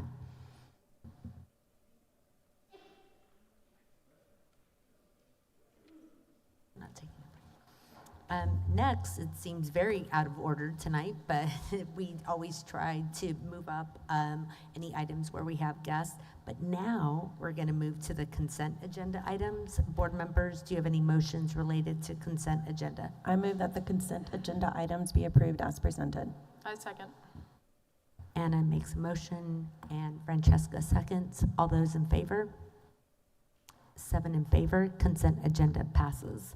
Next, we're going to move over to the superintendent's report. Dr. Gearing? Thank you, Madam President. As you know, we graduated over 3,300 students from the district right at the end of May. And thank you to all of our board members for being there for all of our kids. It's incredible that not only do you show up, but you show up 100% of the time and acknowledge every child who walks across that stage. And that doesn't happen everywhere. And so I just want to make sure that we acknowledge the fact that we have incredible support from our Board of Trustees. So because we have such an incredible department in school and community relations, they have prepared a fantastic review of our graduation ceremonies. And so as our superintendent report, we wanted to share that with you tonight. I'm so excited to graduate. It's been a short 4 years. Can't wait for the future. I'm ready to graduate. It's been a long 4 years. I'm ready to get out of here. 4 years of hard work finally paying off.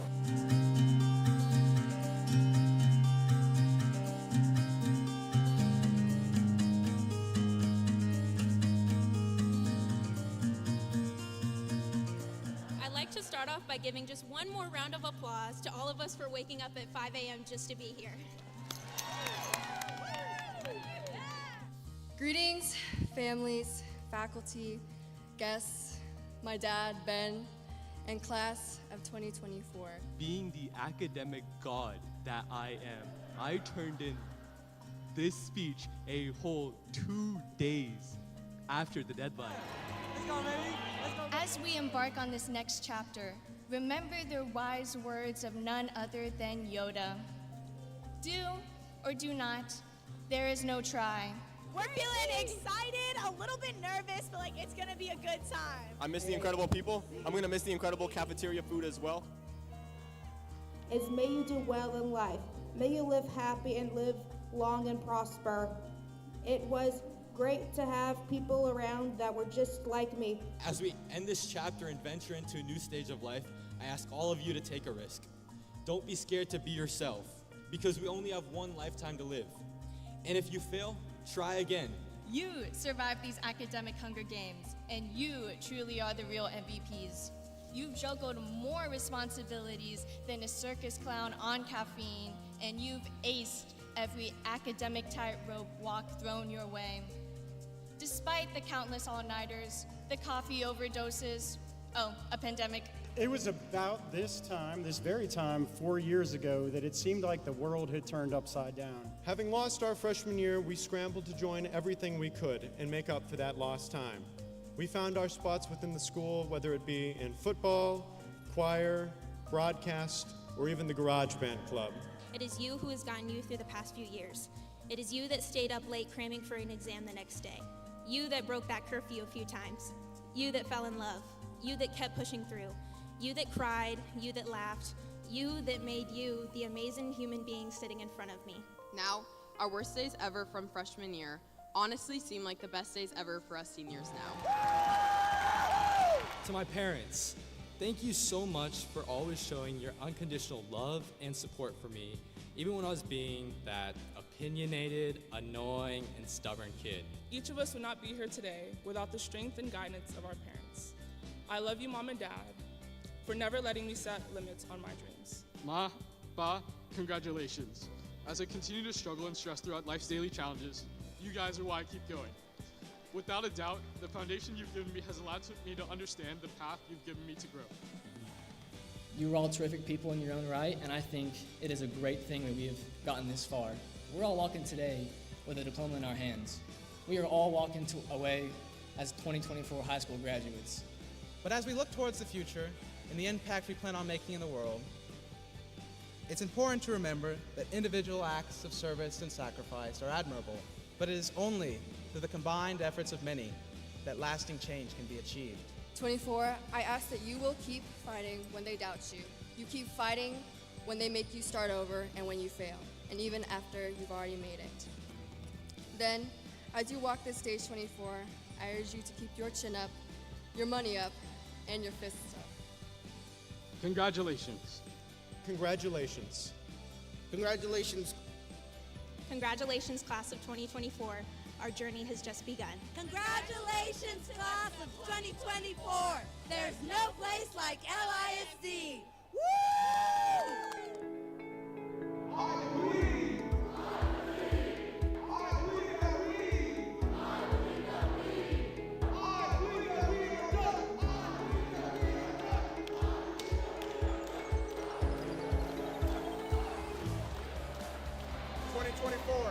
On to bigger and brighter things, baby.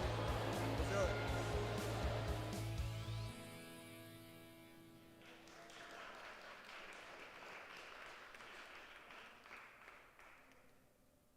I love it. Thank you. It brought back all the feels all over again. So good stuff. Absolutely. All right. We're going to go ahead and move over to item 11A2, discussion of leading measures.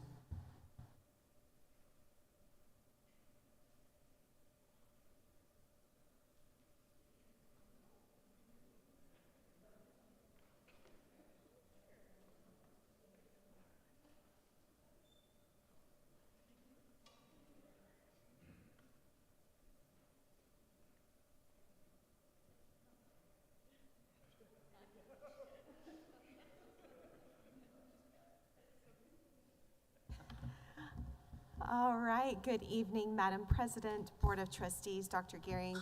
We are here tonight to provide An update on the leading measures for the district improvement plan and the superintendent's evaluation, which are aligned to the 5-year strategic plan. This presentation is a highlight of some of the data that is actually in the attachment that is the full report for the quarterly update. So definitely, we're going to talk through a lot of data in this presentation, but there's more in the report. As always, we like to talk about the system alignment that we have been working on intentionally throughout the course of these past few years, starting with that strategic plan that is grounded in our core beliefs, our guiding documents, that community-based accountability report that is our report out to our community about how we are doing on that strategic plan. We know that our district and campus improvement plans are the 1-year cycle that feeds into that strategic plan, and the superintendent evaluation is connected to all of that. And we've even added, just recently this past school year, the board goals that are aligned to support all of that. So again, that alignment is tight, so this, it's all connected. As we know, we have 5 goal areas that we are going to be reporting on that are the basis of all of this work. One thing I want to definitely talk a little bit about is a signaling chart. So we bring this every quarter, and it is just an update about where we are as far as the work that is noted in the district improvement plan. So what those strategies, those actions that we've identified, are we on track? Are we making adjustments? Are we not? And so what we have presented here, this is the district signaling chart. You have attached in board book each of the campuses as well. One thing I do want to note on there is that we, at the March signaling, we did note and adjustments are being made in focus that goal area of empowered student learning. We've actually taken some time as a leadership team to really step back and look at what is it that we are wanting to accomplish that's outlined in the strategic plan. What does that look like? What is that paint done by 2027? And really digging in with campus leaders, with district leaders to help really identify that. And so that is actually shaping the rest of the plans moving forward. We are actually, at the next board meeting, I'll be coming to you all to get your feedback as far as when we think about paint done, what does that look like by May of 2027? Because we want to make sure we are clearly aligned in all of this work and on the same page. So that's coming soon. As was already noted in a previous presentation, we are working on district improvement plan for next year. That's very much in draft work. We've engaged in getting feedback from DWIC, from campus leaders, from district leaders, actually engaged in some work just this week, really looking at knowing where we want to head, what is the right work, and looking at the data that we have at this time. Okay, so we're going to jump into the different goal areas, and this time we have friends to help present. So I'm going to turn it over to Dr. Clark.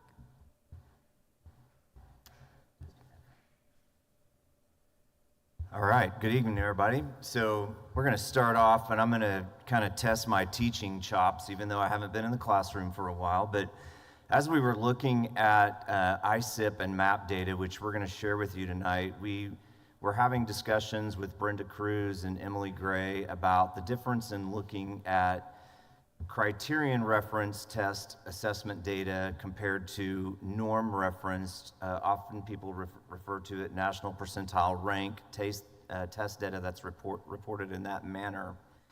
So just to kind of frame this data, it gives you, but not only you, but the community kind of a good understanding of the difference in the type of data we're looking at and how we interpret it. So if you think about just the long-term high-stakes testing culture that has been pervasive in education, is really born here in the state of Texas. If you've been around for a while with TOS and TAX, and then now we're at STAR and STAR 2.0, we often look at that data with percentage of students passing. So we're talking about kids meeting a cut score. There's a line, we want kids to get on the other side of it if we want them to move to some accelerated level, etc. Well, that's a little bit different for norm referenced type data. And so we put this image together and wanted to just to explain the differences to you. So what is on the screen is a quadrant chart. It's blank, and we'll get into a little bit more how we use those when looking at this data. But really, I want you to look across in terms of the horizontal axis. So when you look, what happens with this type of data is after the assessment and test, and I'm going to oversimplify it. Let me just frame that just so everybody kind of has a good common understanding. The testing companies or whoever it is that's looking at that data lines all of the scores up, and each score represents a student. So let's, for simplicity, make that 100 scores, because 100 is 100%. One student is 1% of that. And whoever has the highest score is at that very first place in line, so to speak, and whoever has that lowest score is at the end of that line. Now, that doesn't really indicate that the performance at the end of the line is poor, or that that everybody has to be at the same performance as the person in the first place in line, but there is a difference. And so statistically speaking, somebody will always be at the end of that line and somebody will always be at the beginning of that line when scores are lined up that way. So why am I telling you this? So we report this data to you in a format we often refer to kids that are at the 40th percentile or above. We'll say in the top 3 quintiles, the kids in the top 60%. So if you look at the little blue people on this graph, there are 10 people there. Each one represents 10 people, so that's 100. In that box, that red box, you see 6 of them. So when we report the top 60% students at the 40th percentile or above, again, the top 3 quintiles, those are the students that we are talking about. Now, why this matters is, like tonight, at the next slide, I will talk about our 5th graders. 78% of them in Leander ISD fall into that top 6. So 78 is roughly 8 out of 10. So how do 8 kids fit in those 6 spots? So the group is national, right? So we have almost the way I think about it is we have kind of more than our fair share in that top 6. That means we're a very high performing district. So here's the question, and here's kind of the key point, not so much for you, but for the community to understand this as well. When you look at data this way, it's really impossible for 100% of our students to fall in the top 60%. I suppose it could happen from a statistical standpoint. It's very unlikely. So when you circle back to that STAR data and think about, we want 80%, 90%, or even 100% of our students to pass, that's much more statistically likely than 100% falling in those top 3 quintiles. So I think it frames the data so when we look at numbers, we see them fluctuate a little bit. When the percent of students in those top 3 quintiles drops, that percentage drops, it doesn't mean that students that were there and now are not aren't growing. It doesn't even mean that they didn't grow enough. It could mean that, but it doesn't necessarily mean that. It just means that those that are now there perhaps grew more in that time period. I often compare this to like the growth chart you would see in the pediatrician's office. Sometimes your student your child would be right on par with where everybody else is. If you had kids like mine they were blessed with my genetics of being vertically challenged, so to speak. They were always down in that bottom 20% or so, and sometimes they would grow a lot, but they never were at that median or that mean. So that kind of frames our discussion a little bit. So we'll go to the next slide where we look at some of that data, and this is exactly what I just talked to you about.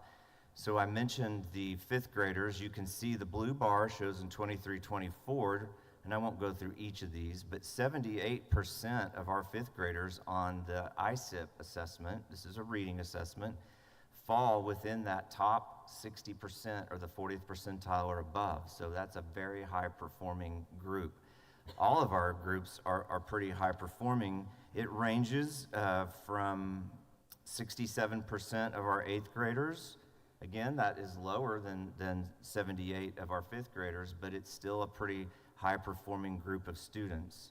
So you'll see that one of the trends we notice is that there was some decrease in that yellow bar, which was 22-23, but in 23-24, this is our end of year data, you see an increase in getting back to where we were in 21-22, or even exceeding that as well. So I'll just pause there for a minute. Yeah, since you've done such a great job of explaining. Yes. So like when we see 8th grade, there's this trend. We had high numbers, we got even a little higher, then we got a little even higher. You see this trend up. The other grades don't do that. So before we go to the advanced level discussions, can you help explain, is that the goal that we're looking for, or what is this looking when we see it this way?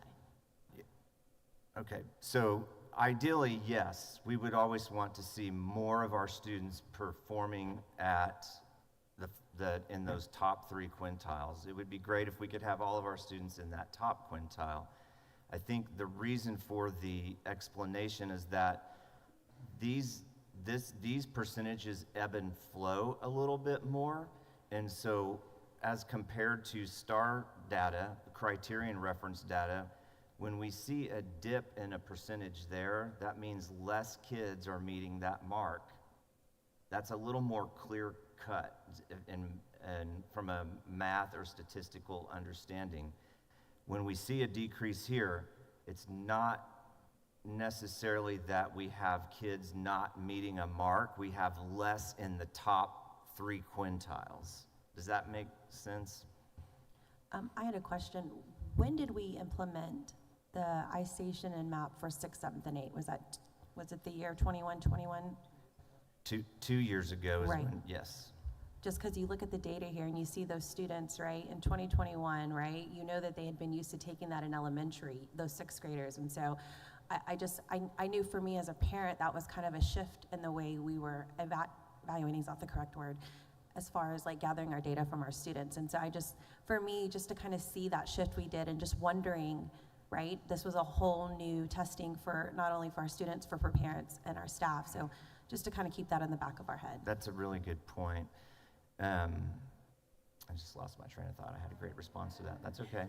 Yes. Good questions.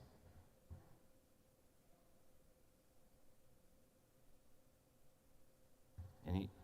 Oh, I have a quick question. Yes, ma'am. So can I look at it, is this a like cohort where if I look at 2021, 22 kinder, then I look at 2022, 23 first, and then like that, okay. Yes.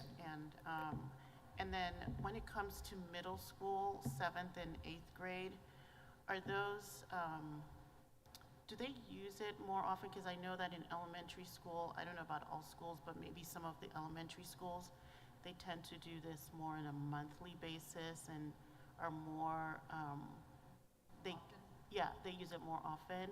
And maybe in middle school, some of the schools might just do it only when it's testing time. And so that affects how the results can look. You are absolutely right, and that could impact. There are a lot of things that could impact the assessment performance, and I'm going to talk about that in just a minute. But so ISIP actually has an instructional side to it as well called iStation, and so a lot of our younger, I would say it is more prevalent the younger in the grades you go, and so when students are using the instructional side on a daily basis, they're real familiar and used to getting into that environment from a learning standpoint, and then on a certain day a month, the assessment just kicks in. And the kids almost could potentially not even realize they're testing instead of not learning because it looks very similarly.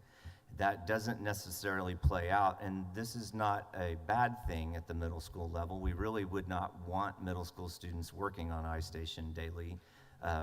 It might be appropriate for some, but so it does feel different. They may only take it those 3 times. It's a great question. Just a couple of observations, if I may. You'll notice that the way that we're reporting this data is a little different this time than what you're used to seeing. So you've used to seeing beginning of year, end of year, middle of year in this graph, and instead we're taking the end of year now for 3 different years. And so just keep that in mind. That's important as we go through this. To reference your cohort question, be careful.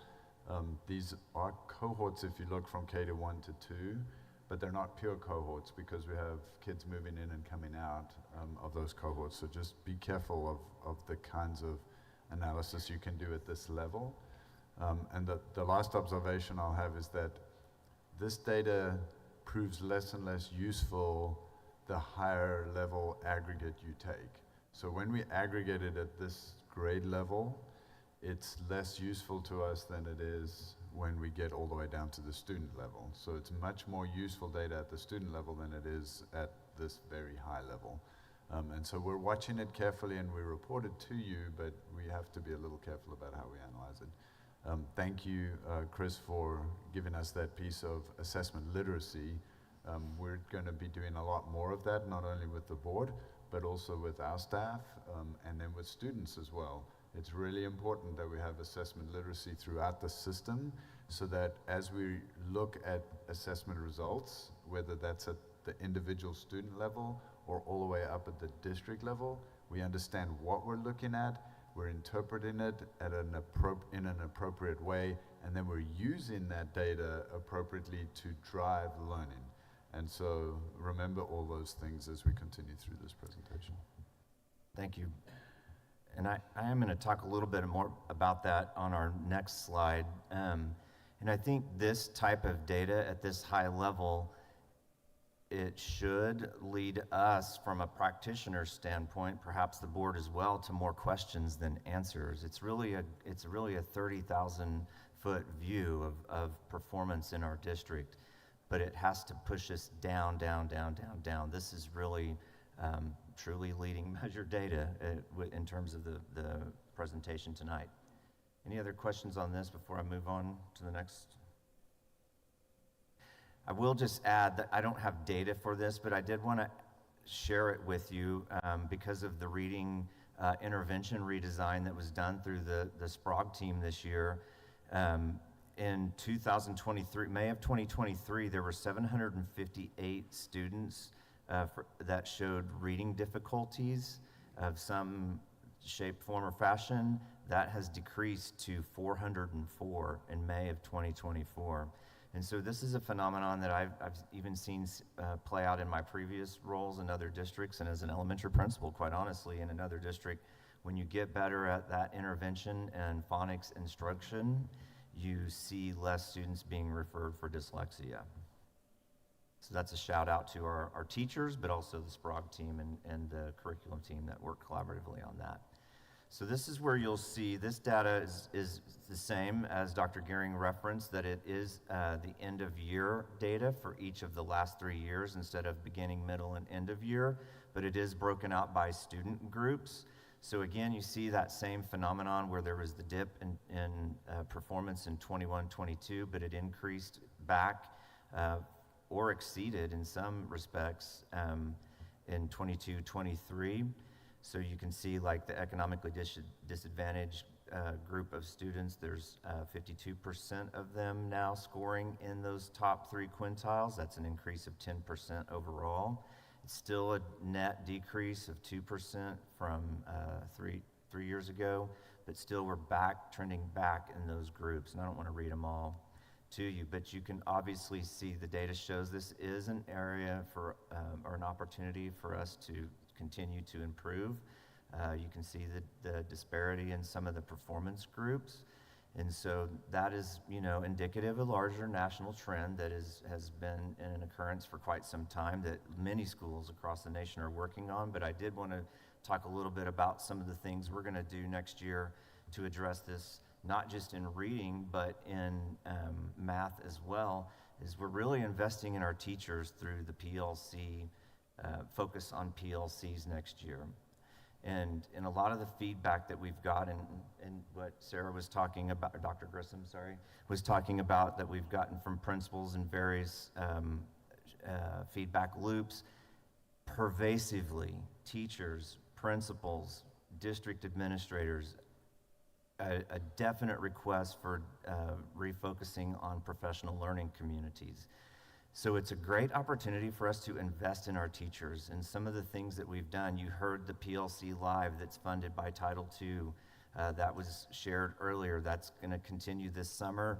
I believe the last time I talked to April Chavette, we had almost double the number of our teachers signed up to participate than we had in the past.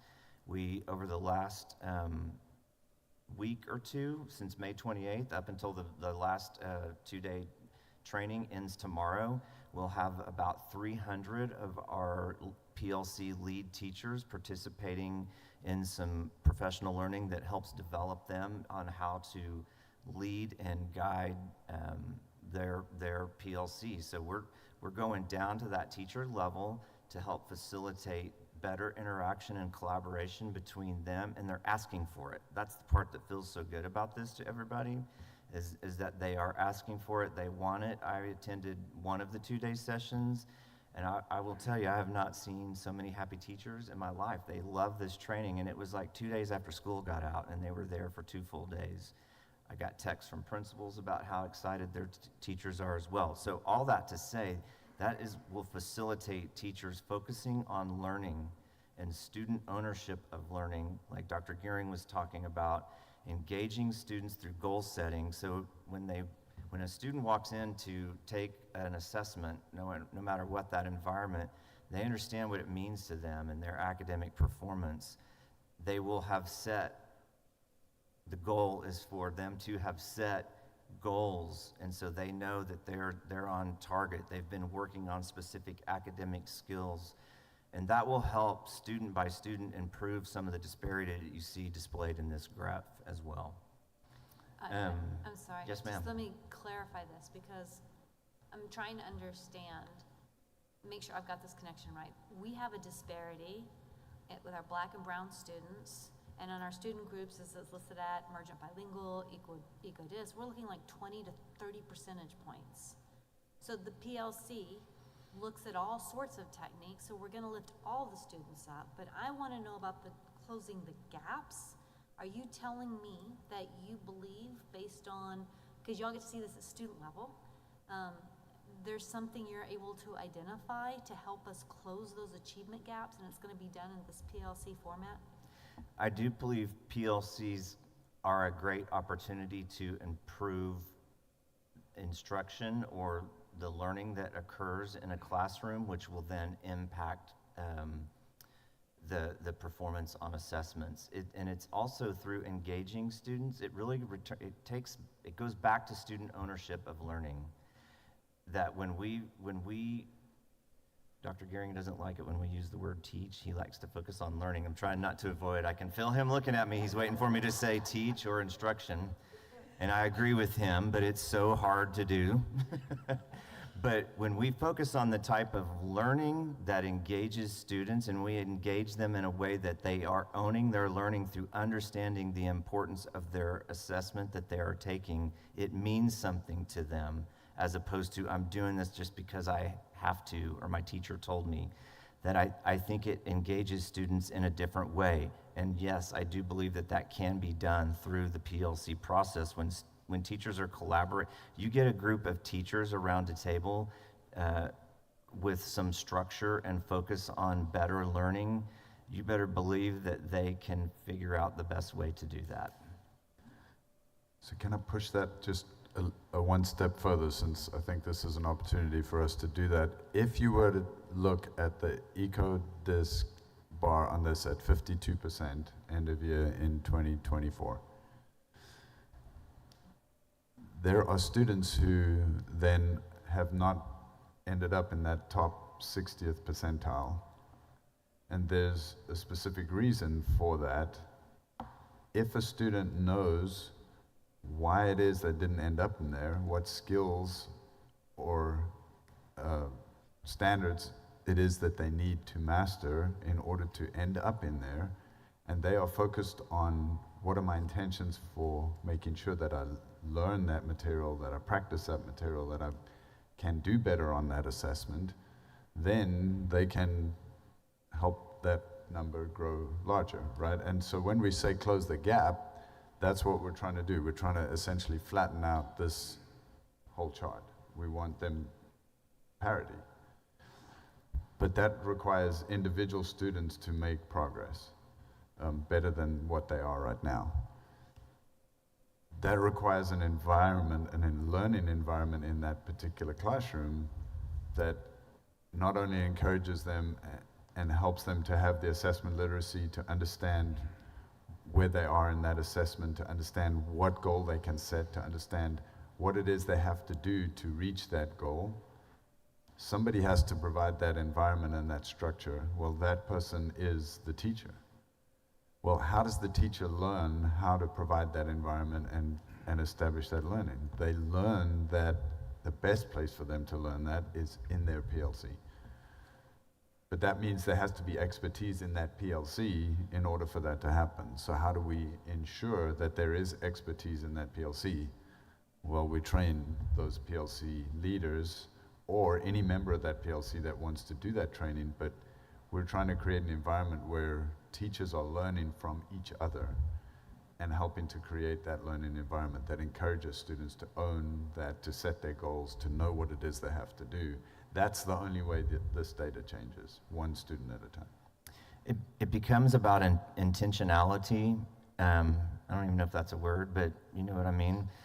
And in that PLC, but also from the district level, so that we are very intentional about how we are supporting them. And so through working with April Chavette, but also with Angela and the rest of the area superintendent team and myself and quite many people, we're aligning the professional learning of our entire district all the way from cabinet down to teachers. So when we know that on September 26th is the first professional learning day after beginning of year, we know that we need to be intentional and understanding at every level, principal, PLC leader, instructional coaches, assistant principals, district leader, what that learning will be and the intent of it. So that also was kind of my question, is we give our staff ample opportunities, right, for PLC, but what's that next level, right? That expectation of that campus leadership. That's what I'm kind of looking at, is because we know one campus could be doing something right.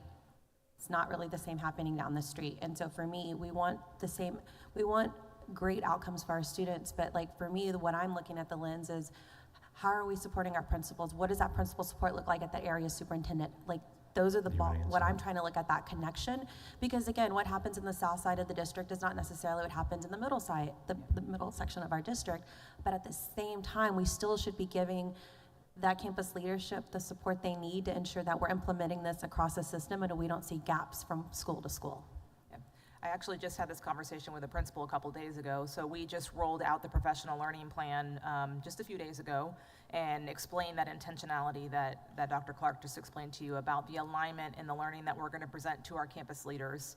So our campus leaders have in their hands right now a year-long plan that talks about the high-level topics that they need, and it's all centered around principal PLC or PLCs for principals to build that capacity and that leadership within their PLCs on their campus. So the conversation I had with one of my campus leaders was, well, we're really far down the road, and so am I going to be expected to go all the way backwards, or can I differentiate for my campus? And so what we talked about last Tuesday was every single campus in our district is going to have strategies in their campus improvement plan around professional learning communities. And so what that does is it leverages their ability to differentiate their starting point. And so as instructional leaders, we're at the district level, we know what the vision is long-term. And again, it's really about building capacity in our teachers so that our principals are just monitoring that system and making sure that our teachers have the capacity so that they walk away, the PLC is still rolling and they don't need that level of reliance on campus leadership. And so that's kind of where we are in that development. And then we, as area superintendents, are out and visiting campuses all the time. And so a lot of the conversations we're having in our team is Tag us into PLCs, let us be there to observe. If you want to coach a particular PLC that's struggling, we will come and watch you lead that PLC or work those teachers through the PLC and then give you feedback as a campus leader on how to further develop those PLCs. So it really is highly differentiated, but the big difference this next year as you guys get campus improvement plans is you're going to see a focus on PLCs in every single campus in our district. So just a comment. I had noticed in certain schools, certain types of results. I was talking to a principal and asked, like, what were they doing that things seemed to be going really well in that area, in that school, and the answer I got was PLCs. And so are people looking at identifying specific, whether it's PLCs or specific groups within, it could be a small group within a school, and then take their best practices and kind of share that? Absolutely. So that's a perfect setup for what I wanted to add to what Angela was just saying, is that part of our guiding coalition, our PLC guiding coalition for the district, which at one point involved somebody from every campus, it is narrowed down to a smaller group now. We've developed a PLC implementation guide, and it provides different levels. It's a rubric essentially where there are 3 categories, and it describes best practice. And this was created in conjunction with teachers, principals, a lot of feedback. Dr. Gearing gave a lot of feedback on this as well, of what we want PLCs to look like next year. And then through the year, we'll update that. So the bar raises as we get better, and we're constantly updating that. But it is all based on best practice of where we see effective PLCs functioning. Yeah. And just to add one more thing to what you were just saying, one of the things that we're trying to do to make sure that we're best supporting our campus leaders is we're embedding several opportunities for what we call principal PLCs. So what this is going to do is give principals the opportunity to engage in PLC type work. And research talks about the fact that professional learning communities for teachers is all about ensuring that you have a sense of self-efficacy within your team. When you have a high level of self-efficacy within your team, then student performance increases. John Hattie's research says that. So we're looking to mimic that for principals so that they get that experience. And not only that, if I'm a campus who has newly established PLCs and I'm partnering and collaborating within my feeder with a campus that has really high functioning PLCs, then those principal PLCs can be centered around that campus that has those high functioning, where they can see that work live. They can talk to teachers about the work they're doing, because that's where your most highly valuable information is going to come from, is your boots on the ground and your classroom teachers who are doing it well. So. The only thing I would add again was just, this is going to be a big part of our work next year, and that's why we're spending time on it, and it can impact performance. It will impact performance in all content areas, but it doesn't just end with the summer training. We've already got days laid out. Like Angela said, we've already got our plans for principal support, and it aligns with what we're going to be doing with the PLC leads throughout the school year. We have 6 days set aside to do additional support and training for them, and that will be, we have about 700 PLCs in our district, and we'll have training for all of them throughout the year. I'm going to hand it over to Angela to go into math, unless you have more questions. All right, so we're going to take a look at math. This is all set up just the way the reading charts were presented to you just a minute ago. And so you have 3 bars for the past 3 years of end-of-year assessment results. So that is what you're looking at.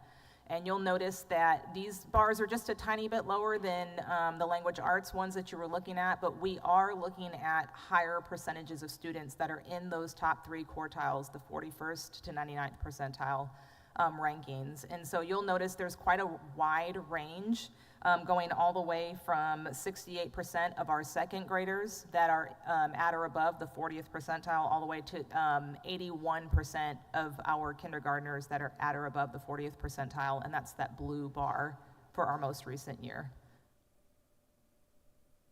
And so you'll see here that the achievement in grades 3 through 6 has remained relatively the same. We're not seeing a lot of gains, we're not seeing a lot of drops, and then where you see in 7th and 8th grade, you do see some slight drops in those areas as well.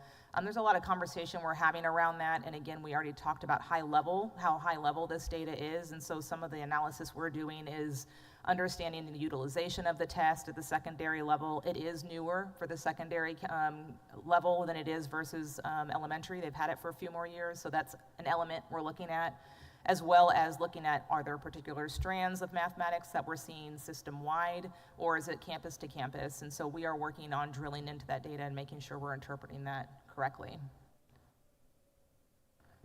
Yeah, go ahead. One of the things that came up, we were reviewing this, all the area superintendents, myself, several people with a representative from NWEA, is that we don't see much growth from fall to mid-year, but we saw a lot of growth from mid-year to end of year. And so that was pretty pervasive across all campuses. And so we are looking at like, are there curricular issues? Do we have a lot of review time built into the curriculum, or are teachers with the best of intentions doing more review at the beginning of the year that is not new content that would push kids to the next level? So how we can respond and better support that. Sorry. Can I ask a question real quick? Okay. You know I love some math. One thing I wanted to mention, I know that when we see the 7th and 8th grade numbers, I just had a thought about how when we relate the math to the real world, are we doing that enough? Because if 7th and 8th graders don't see the purpose, they're gonna be like, whatever. They're seeing their friends on YouTube making thousands of dollars making videos. They're like, what do I need algebra for? So are we in our curriculum, in the look at our curriculum, system-wide, are we taking those math lessons, that math opportunity? I know in the elementary school level, because that's where my comfort level is, that's where I worked, but we applied it to the real world, whereas I wonder about those middle schoolers, they just kind of get that whatever kind of attitude. And I wonder if we applied it to the real world, how is this going to affect them? Would they have more interest? Would they, that's kind of what I'm thinking. I know that we have to get them ready for a test. Like it or not, we have to get them ready for a test. Right. And this data gives us a better look at what's going on in our system, comparatively speaking to the state. That's a whole nother story.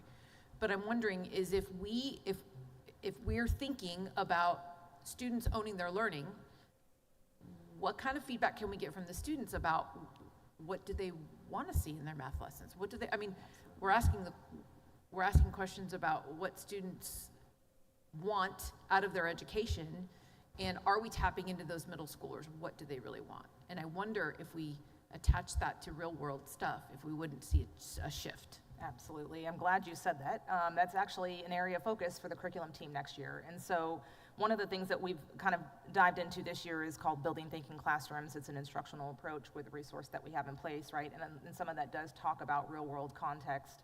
And when it leans right into our student ownership of learning that we're looking at next year, right? We really want to make sure that we're putting that learning and that drive into the hands of the students. And so we've actually had some conversations with NWEA about goal setting for students within the MAP system, where they can go in and say, this was my score. Well, the 3-digit number, the 3-digit RIT score doesn't mean anything to me, right? So being able to have the opportunity to work with teachers to understand, what does this number mean, and where am I strong, and where am I doing really well, and what areas do I need to work on, and then now how do I level that up and then connect that to real world context, what matters to me and why does it matter to me, and how do I connect that to what I'm passionate and excited about. So that is an area of focus in our professional learning next year, in the curriculum documents and in the resources that we're going to be providing teachers. I just want to add, again, because I know some campuses, just based on my experience as a parent, we do see that happen at the second middle school level.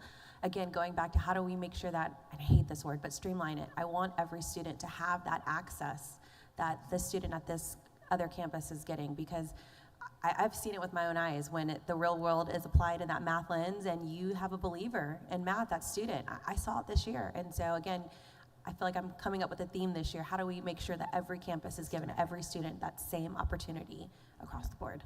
And I won't belabor the point because we've talked about it quite a bit, but the professional learning plan is going to be key for us, right? And so what I'm so excited about next year with that professional learning plan is that the curriculum teams are right now, through Dr. Clark's work with them, they're being empowered to talk about what needs to happen at each level in each content area for each campus so that each campus can best serve each student. And so once they have those plans, that informs what we are delivering to our campus leaders, to our instructional coaches, to the teaching and learning staff, and to ourselves, frankly. Like, we want to make sure that we understand what we're looking at and making sure we're rolling those things out. So although we have this beautiful plan laid out, we're going to want to be responsive and flexible as we're seeing those things, right? And so some of that does come to our work as the area superintendent team, making sure that campuses and campus leaders are out monitoring practices and making sure that we're seeing that. And that also starts with making sure that principals know what their teachers are receiving in that learning. So the building thinking classrooms is a concept, a curriculum, and a resource that teachers can be tapping into to support the real world connections, the relevance, the ownership. But we need to make sure that the people that are supporting our teachers are also well versed and knowledgeable about it as well. So that's all a part of the work that we'll be doing. So one question about math. And I noticed that in the middle schools there was a rollout, or maybe in some of them or all of them, about the vertical, non-permanent surface, and just techniques like that. And then looking at curriculum itself, I'm just wondering how if you're able to, like with NWEA, if they're able to talk about school districts that have, obviously the MAP test is widely used. School districts in the state, for example, that have made that huge leap, and just tell us what some of those school districts are. You can talk to them, find out what it was that moved the needle that much for them. That's a great suggestion. We'll make sure we note that. I think one of the things that we always try to do is collaborate and work with area districts to figure out, are we seeing something that's working? We still are really digging through very preliminary data, but one of the things that STAR and accountability does offer us is our comparison campuses, right? And so we're able to understand, not only just look at the data, but I'm going to look at the data as it compares best to a campus context, and then get those campuses connected to understand best practices and figure out how to incorporate that in the work that we're doing. Yeah, go for it. And we would love to go and do some collaboration with those districts, but we do also work with consultants from NWEA who do work with those other districts, and they share ideas with us and things that they have seen to be successful. And one of them does go back to the goal setting and ownership of learning through that lens, the way that Angela described too. But I don't want you to think I'm saying we don't want to do that. We do. It's just that it happens that way also. You just reminded me as well, we do have some partnerships that we're talking through with Alicia right now through building thinking classrooms for some of our campuses that we're wanting to look a little closer at to make sure that we are scaffolding the support for our teachers on those campuses as well. So it's another partnership we're looking at right now. Ready for the next slide? I just need you to press the button. All right, so we're going to look at the same math K-8 data, but we are looking at this through the lens of the student access. So you will see that these disparities are a little bit bigger than the reading ones. And there is quite a bit of work that we want to focus on. There's a lot of opportunities in this area. One of the things that we've worked all year on is math pathways, making sure that we are offering access to all of our students for advanced mathematics. We do believe that that work is going to make an impact on this data when we come to you around this time next year. We're really excited about that partnership and making sure that the instruction that we're providing is supporting each and every student in every classroom. Another thing that we've been doing to focus on creating some parity in this data is through the partnership with the Office of Educational Access. So one thing that they've already done is provided training for 5th and 6th grade teachers, where our teachers have been able to get access to this data to understand opportunities as well. It's most impactful when our teachers, who are with our students every single day, understand the opportunities that we're facing and what we want to do about those. That is a partnership in professional learning that we're going to continue throughout the year, and that is with the teachers, but we are also going to be doing that with campus leaders as well. So we do recognize that there's opportunities here, and we will be focusing on some of those areas that you see that are wider in their gaps. I guess I have one last question, which is, I do hear a lot about what is expected of the students and the teachers, and I wonder how the third piece, which is the family engagement, how that plays into all of this. Yeah, thank you for asking that. I think that is one of the most important pieces, is the partnership with our families. And so this is going to look different from campus to campus depending on the composition of the campus, but making sure that we're really leveraging our families as true partners in their students' education. And so some of our students, and I'll talk about this when we get to a later slide about growth, but some of our students come and they're a little bit further behind than we want them to be as far as achievement is concerned. So one of our goals for every student is that we are making a year's growth in a year's time. But if we have students who come and they are a little bit behind on their achievement to start, we want to make sure that we are accelerating that growth and making more than a year's growth in a year's time. And so we can't do that without partnership from our parents to make sure that they have the resources that they need at home to support their students, and that we're supporting our students in a way that they truly understand where they are performing and what needs to happen to move them forward. So I just had a comment.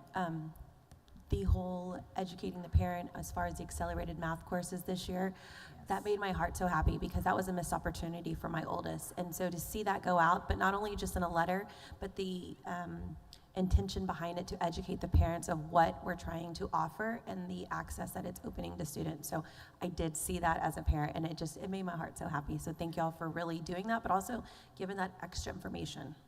thank you for highlighting that. And one of the things we're working with our campus leaders on as well is as we get this data in, our campus leaders, our teachers, they're looking at each and every single student and their performance. And if we have students that are showing promise, and even if it's not quite where we want it to be, but we know, we will be reaching out to families.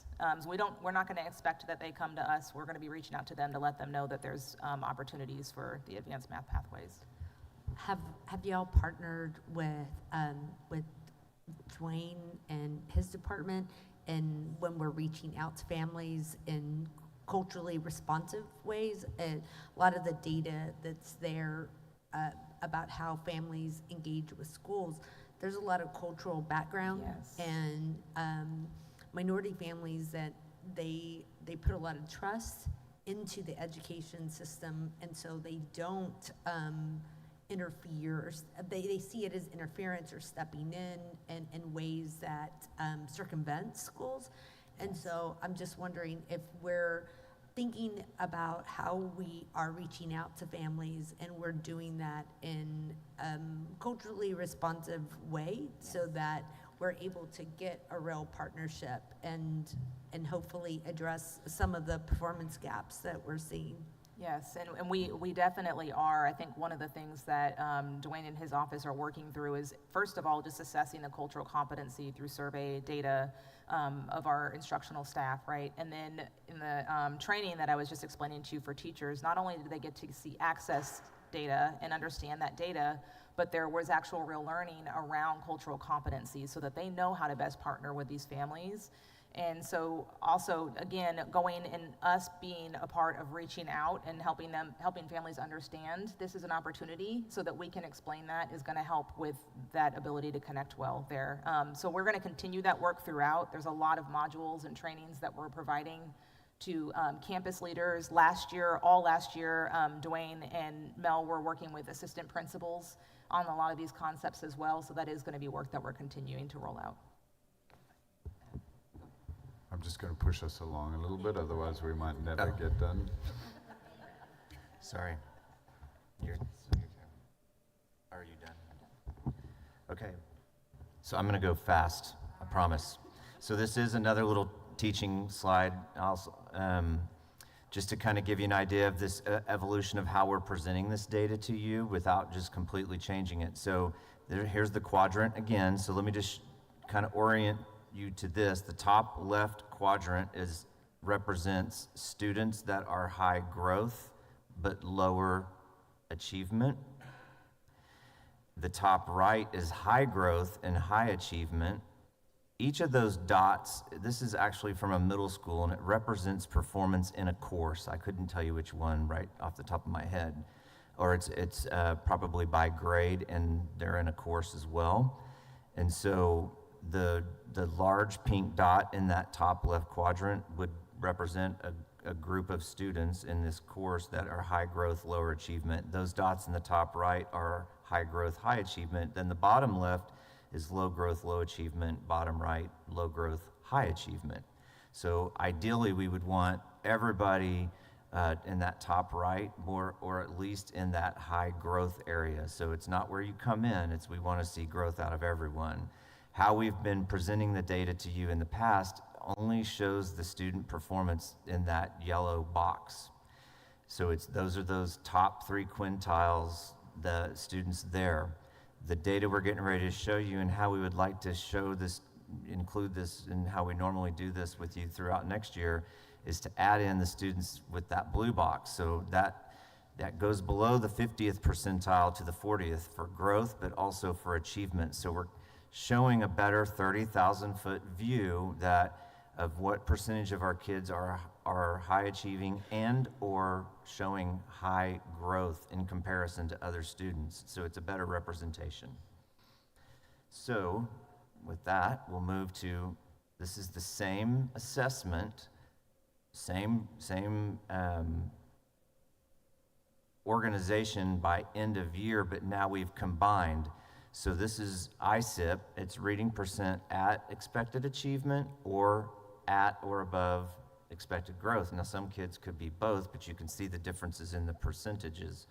So this is not, I don't want to, I'll just state the obvious, I don't want anybody to perceive this as that we're trying to dress data up, but when you consider we're leaving out a lot of students here, and when we're reporting to you that, yeah, they may not be high achieving, but we are getting high growth out of them, and I think that's important to report to the board and the community.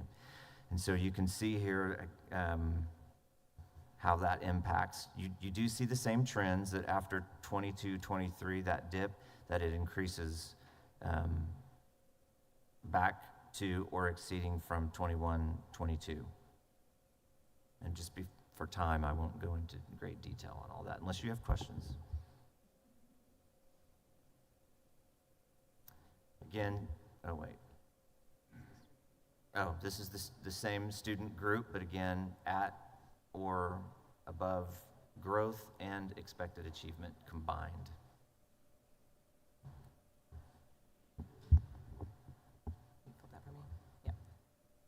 All right, so then we're looking here at the math percentages. This is the achievement, but combined with growth. So same concept that Dr. Clark just explained to you, but for mathematics. You'll notice that these bars go up higher, right? And so while we do see that 3rd through 6th kind of relatively the same, we still see a little bit of that dip going in 7th and 8th. You have to remember, we're still pulling that achievement data from that first chart that I showed you, so that's why those trends are the same. But it does show that we are growing some of our students who are achieving below that 40th percentile with those bars going up and raised. If you'll skip that for me one more time. Very similar with the student group data. And so you are still seeing those disparities and still seeing those gaps, but you are also seeing that those bars have risen from the first chart that we showed you. What that means is that what we're looking to do, again, we have to look at this, we're at a very high level, and we have to look at this child by child. We do want to make sure that we are exceeding a year's growth for our students who are coming in with achievement a little bit lower. So this is going to continue to be an area of focus, but this chart does show you that our growth rates are having an impact on our students who are struggling. All right, and I think I'm concluding with one more slide, and that is going to be TSI. And so TSI stands for Texas Success Initiative, and this is an assessment that Texas uses for college and career readiness. It does contribute to our CCMR data. It's a leading measure. And so what you are seeing here is our class of 2021 all the way to our most recent class of 2024. And the percentage of students who are meeting those TSI measures. So most of our LISD students achieve TSI readiness through ACT or SAT college readiness standards. And when you are achieving that, what that means is that you can take a college credit-bearing class in language arts or mathematics. And so since you're not seeing comparison data, I do want to make sure that I share that we are at or above our comparison districts in our TSI measures. And so we're very pleased with where we are. I want to make sure that we demonstrate that to you as well.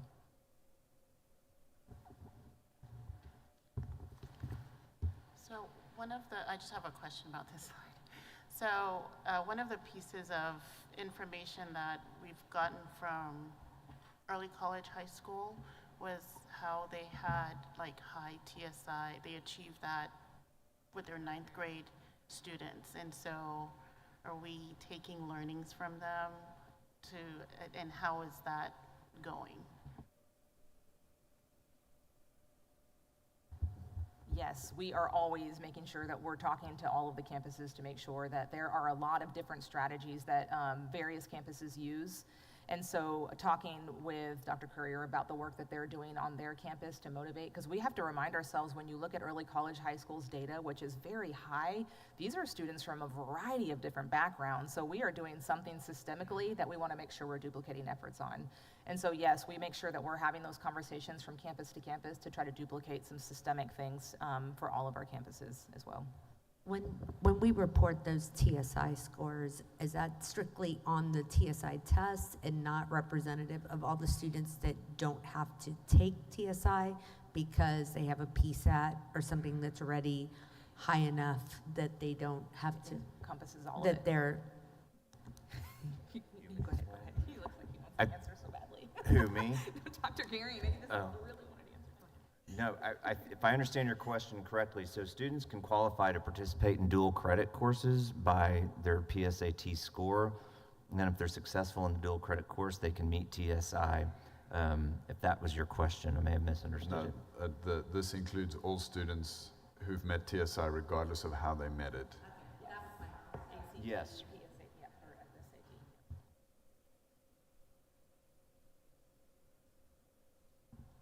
Okay, if there's no more questions, I'm going to move us along to goal 2. No, it's great. Robust conversation. Our primary focus is about our empowered student learning, and so we needed to spend the time to really understand the data. But what you also heard as Dr. Clark and Ms. Hodges were talking, that they talked a lot about how we are also supporting staff in this work. And so that flows great into the empowered staff area. And so we just wanted to highlight a couple of pieces from the data. Again, there's a lot more in the report that's attached in board book. But wanted to start looking at the community construct that is in our employee engagement survey. And so we have for the past 3 years, you can see that is a pretty stable system right there.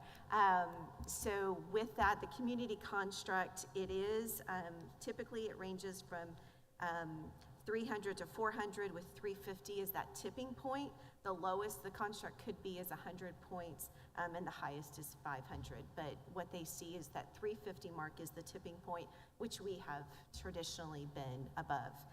That community construct captures employees' perceptions about the relationships between employees in the workplace, including trust, respect, care, and diversity among colleagues. So we're going to dig a little bit deeper into what is within that construct. So you see, again, 3-year trends broken down by specific questions that are on the survey. And so you can see, for the most part, a very stable system. We do see a little bit of growth in the people I work with come from diverse backgrounds, which I think is a huge celebration. And you see a tiny dip in the I trust the people in my workplace, but that 1 percentage point. And then also we see this sense of belonging, so around that collaborative culture, a sense of belonging at work, and then feel that my contributions are valued at work.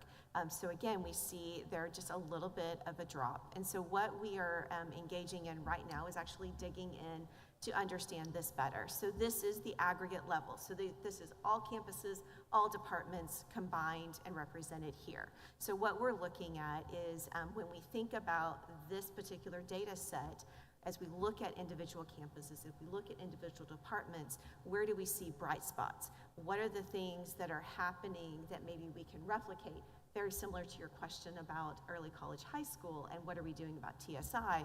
So where are those bright spots and how can we replicate? And on the other end, where are those coaching opportunities with leaders if we see that there's maybe some bigger gaps there? So more to come on that, but definitely will help inform not only coaching that happens next year, but action steps as well. So then moving into goal 3, impactful family engagement. We have survey data that we wanted to bring back to you. Again, though, you all already had a conversation about how do we tap into and partner even better with our families to better support our students and their empowered learners. So great ideas that we were talking about tonight.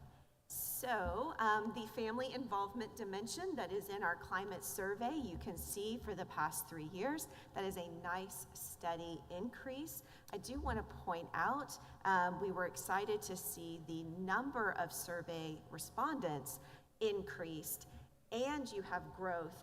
That typically does not happen when you see an increase in participants, and that typically things drop. So this was huge for us to see a growth there. So digging into this a little bit more, again, you see each of those areas that grew. And I don't know if you remember, in one of our previous leading measures update, we had shared pulse survey data, and that one specifically about the campus keeps me informed about my child's academic progress. That was actually pretty low. We had a conversation about that and how do we work on that, and you can see, saw huge gains there. This, I think, is just a testament to our teachers and our campus leaders and how they are working with our families to make sure that they are informed, that they feel heard, they feel valued. So definitely huge celebrations here, bright spots in the data. Also need to shout out to our SCR department, which I think has made some great gains in seeing that trend in that data. It's a group effort. So under the equitable access goal, you all have asked us to focus on to what extent are we identifying, measuring, and responding to the barriers to access in programs. And so we're just going to share a little bit of the data from the survey. So we ask these questions directly to our secondary students, and you can see that we have positive trends across all of the questions related to equitable access that indicates that our students who are closest to this work are seeing that the efforts that we're making are making a difference. I think notably, we have over 80% of our kids who are telling us they know about all of the different programs that they possibly could get involved in, and they feel like, that is strongly agree that they can access those programs, anything that they want to. So this is very high. Again, also the secondary student participation went way up this year, so that was also very exciting to see the growth across all of the measures on the secondary survey. Thank you. We asked those same questions to parents, and as you can see, the parents have, and we've talked about this in past presentations, the parents have a little more dim view of the progress that we're making. And so what we saw last year was the beginning of maybe some of the closing of that gap between the students and their parents. And then this year, we see sort of a flattening or a lessening of those, of that. So typically when you have just the little 1%, 1 and 2%, those are not terribly significant. We would not say that that would be a significant drop in the parents' perceptions. So I want to hone in just a little bit on that question about my child's schools seek to identify and eliminate barriers to the most challenging and advanced courses. So a 5-point drop here was very concerning, of course, and this is one of the only areas on the parent survey that did drop this year. And so we have started the process of trying to understand that better. I think it's important to note, let's see, I've got a little chart here, I have my glasses on. So our hypothesis was that maybe this has to do with this survey went out in February, and we were in the midst of trying to finalize and communicate our advanced pathways for math program. And so we know we've sort of taken a break from the old PACE system for several years. We've been working and reorganizing that whole process. And so when we did pull by grade level, we did find that the most significant negative responses, or the lack of positive responses, do fall in grades 2 through 4, with about 46% favorable responses. So it's about 20 points lower than what we see in middle school and high school. Also, I think important to note is that we have about a third of the parents in elementary school saying, I don't know to this question, which is significantly higher. Our I don't know rate for students and for staff on these same questions runs about 6 or 7%.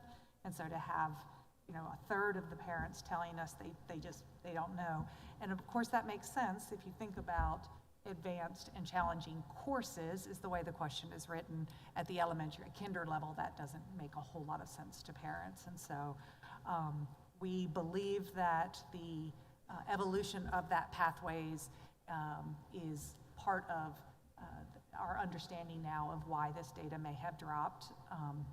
We originally, when we started asking these questions, we asked about extracurricular and advanced together, so we only had one question, and now we have split that out into 2 questions so that we can have better understanding about how our students and parents are feeling. Interestingly, when we look at the actual access inventory data, the percent of kids who are accessing extracurricular and the percent of kids who tell us that they feel like they can do whatever they want to do is very much aligned. So the triangulation of that data leads us to believe that there are other factors that might be influencing the way parents are responding to this question. I just wanted to make a comment because we had our Superintendent Student Advisory Committee here last time, and they mentioned that access point, right? Having certain classes available to them in the course catalog. And I feel like we're seeing a trend here, right? Our students are seeing it, our parents are asking for it. And so for me, it's how are we going to implement that? Because I know we saw that. For me, what I'd be interested is what does those transition years look like, that 5th grade, that 8th grade year, because I know a lot of information varies from campus to campus. And what are we doing to ensure that parents and students are getting that right information to set them up? And I mentioned earlier, we're seeing that with the advanced courses for math, right? That pathway is starting already at 3rd grade level. So for me, it's I'm big about transitions. I would just be curious to get more down into that data and see what those look like and what can we do to improve as a system, that transition piece to those from 5th to 6th and 8th to 9th, because it really does put the student on that education plan. And if you don't have all the right resources or information, it can be very frustrating as a parent to know that your child missed out on an opportunity. To follow up on that, I think we'd also heard through tons of board presentations and actually our visits on campuses where students are talking about trying to get through the catalog to know what's available to them. I'm wondering, do you see some of that transitioning here to parents in some way? And that would have to be a dive down. I would find that interesting. I would also find it interesting to know if y'all considered changing how you ask this question for parents of elementary students versus the secondary in order to really find out if your hypothesis holds there so that we can better get at what's happening. I think that's a great suggestion, and again, that when we see this drop, that caused us to say, let's look at level. And so, yes, I think there is going to be a need to clarify what that looks like at the elementary level versus the secondary level. These are not questions that we're asking our elementary students, and so we didn't, so we're just now recognizing that that's probably a flaw in the actual survey instrument, or an area for improvement. I think to both questions, Alicia Westcott and Shirley Backus, they may have already actually done the webinar. Because we were still working out the details of the pathways, we didn't have it ready to communicate. So they are doing a webinar for elementary and middle school parents about the pathways some of that even came up with policy committee and how we moved on that last time. But I was just talking to Angela, now that we have that articulated and we're better prepared, we can do that in January next year. So we can communicate prior to this survey and possibly adjust that question a little bit. I think it'll help. So we also asked the original question on our UT engagement survey. We were able to add a few questions, and so we tried to align questions directly to the strategic plan. And you can see that the staff has been very consistent. We had a 3% gain over the 3 years in terms of their perceptions about us, our efforts to identify and eliminate those barriers. And these are much closer aligned to what the students are saying than what the parents are saying. So under the safe and innovative learning environment, you all have asked us to focus on our key question 5.1, which really is about the degree at which our learning environments are promoting a sense of belonging and ensuring that learners are feeling included, accepted, and safe to be themselves on campuses. And so this is, there's some good news coming on this, so let's go ahead. And so here you can see a comparison of elementary, secondary, and parent responses to the acceptance and belonging construct. The construct in the survey is a series of questions. So there's 6 questions in this construct. They include questions like, sorry, I don't have it memorized. I feel respected by the other students at my school. I feel respected by adults in my school. My school is welcoming of students of all backgrounds. I feel empowered to express myself and be myself at school. So those are the types of questions that make up this construct. I think it's important to note it's easy to look at this and think, oh my gosh, secondary doesn't feel as good about this, but this is where the scale really makes a difference. And so in order to simplify the survey for elementary, we have a 3-point scale, so it's yes, sometimes, and no. And for the secondary, it's 5. It's almost always or always, often, sometimes, almost never. And so that actually what we are seeing is pretty significant increases, an 8-point increase in that secondary moving up. And those are kids who are saying almost always, always, or often they feel those ways. And as you dig into, say, secondary school, do you see a difference between middle school and high school? We do. Typically, middle school runs a little higher. Although on the acceptance and belonging, you see they're a lot closer together on the acceptance and belonging.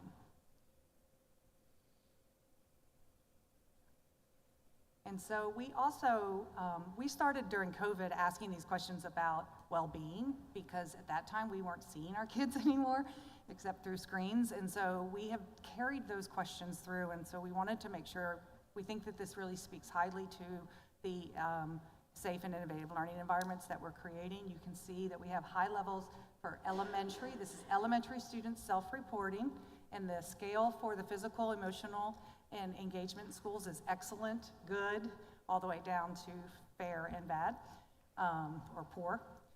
So you can see very high levels of physical well-being, a concern in a slight drop in that emotional well-being for our elementary students. I don't have an answer to you today as to why that is. We are going to continue to dig in and look by demographic group, look by A grades and all campuses, things that we can try to uncover a little bit. Again, a 2 to 3 point drop over the 3 years is not terribly significant. But it's wonderful to see that 93% of our elementary students say that they feel accepted and valued. I think that speaks very highly to the environments that our elementary campuses have created. And I know you all have had an opportunity to be on those campuses, so you feel it when you walk in the door, that this is a truth. May I jump in real quick? Just to talk a little bit further about the emotional well-being piece, because we've had conversations here about that, really trying to understand what is going on here. And when you think about the emotional well-being, there's so many layers, and in one question, you don't really know what truly is at the root of that. As you were even discussing earlier during the Shac presentation, is it a lack of sleep? Is it stressors at home? Is it something at school? Is it nutrition? There's so many pieces that could fall into that. And so actually, Steve Clark and our counseling team They are working on researching what are ways that we can dig into this data a little bit more through a different tool to better understand. Because if we just start attacking it without understanding what is the root cause and what's really going on, then we may be addressing the wrong thing. So that is work that they're doing, they're researching, and then we'll be able to bring some more updates in the future. For secondary, this is really nice to see. Not only did we have a couple thousand more kids take the survey, but we are really seeing some fruits of the labor that we have going on, and need to do shout out to those secondary campuses. Although we are not where we want to be, this is not high enough. We are seeing, I remember the first time I brought you this data, and it was at that 59% for emotional well-being, and we all got like lumps in our throat. Thinking about what that actually means, to see that we are starting to turn and see a difference in the way that our students are feeling is a really positive thing. Oh, and then parents. Parents have a very optimistic view of their, so this is one where we can see that students or that parents are feeling what we are hoping, which is kids coming home being excited about school. That overall level of engagement at 83 is very high, and something that I think we all need to be celebrating. And the last thing we're going to talk about is the cultural competency survey. I know that came up a little earlier, and it sort of crosses over. This is one that crosses over from goal 4 to goal 5, but our Office of Access has been doing of Educational Access has been doing amazing work. We piloted a survey last year with a single campus and then went district-wide this year.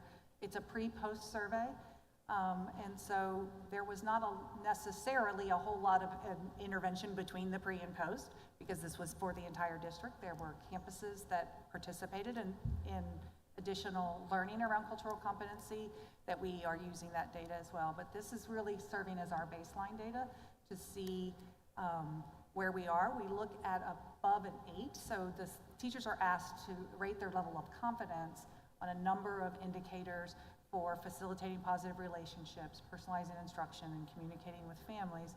So each one of these areas has several indicators, and their level of confidence from 0 to 10 is rated.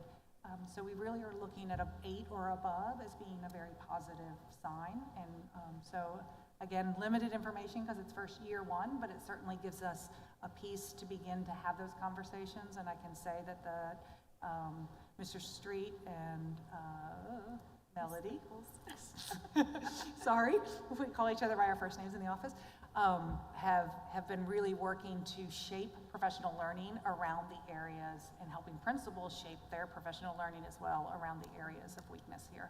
So we're excited about this new tool. And then finally, just where are we with some of the safety upgrades that we are, safety and security piece, and you can see that we are either on track or finished or just about finished with those key items. Is that fast enough?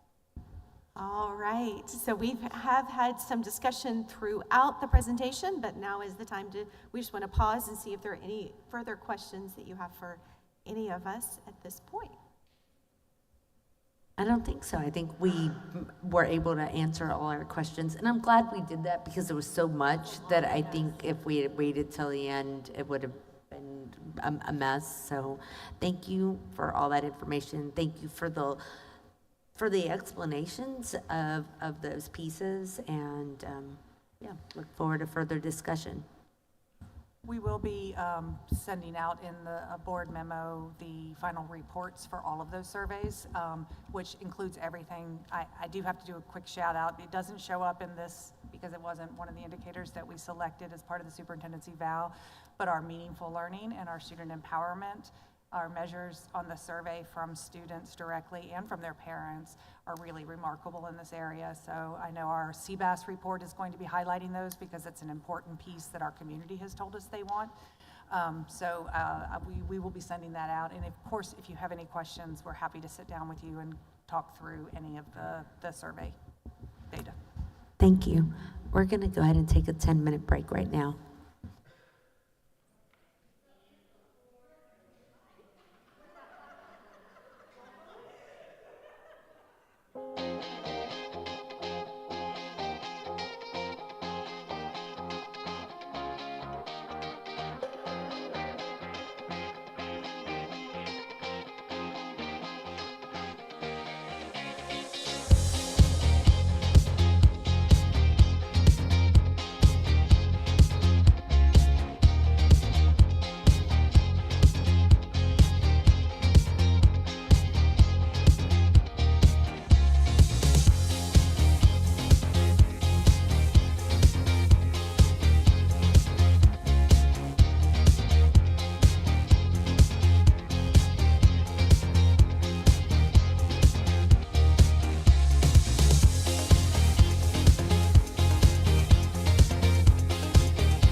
All right, we are back from our break, and we're going to move into item 11B1, which is discussion and consideration approval of appointing a delegate and alternate representative to the 2024 Texas Association of School Board Delegate Assembly.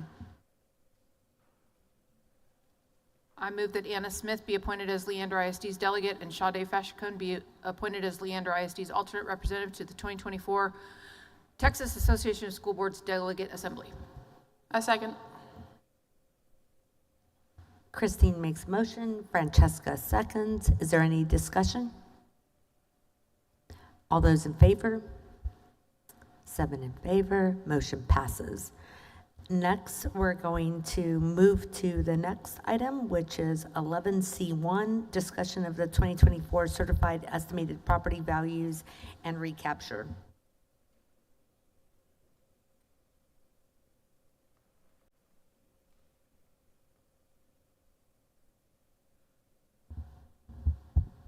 Good evening, Madam President, members of the Board of Trustees, Dr. Gehring. Tonight we're here to discuss the certified estimate of property values and its effect on recapture. We have a presentation which we will kind of go through. I'll kind of hit the highlights. Obviously, if there are any questions or any areas that you feel need further analysis or further explaining, please feel free to to stop me on that.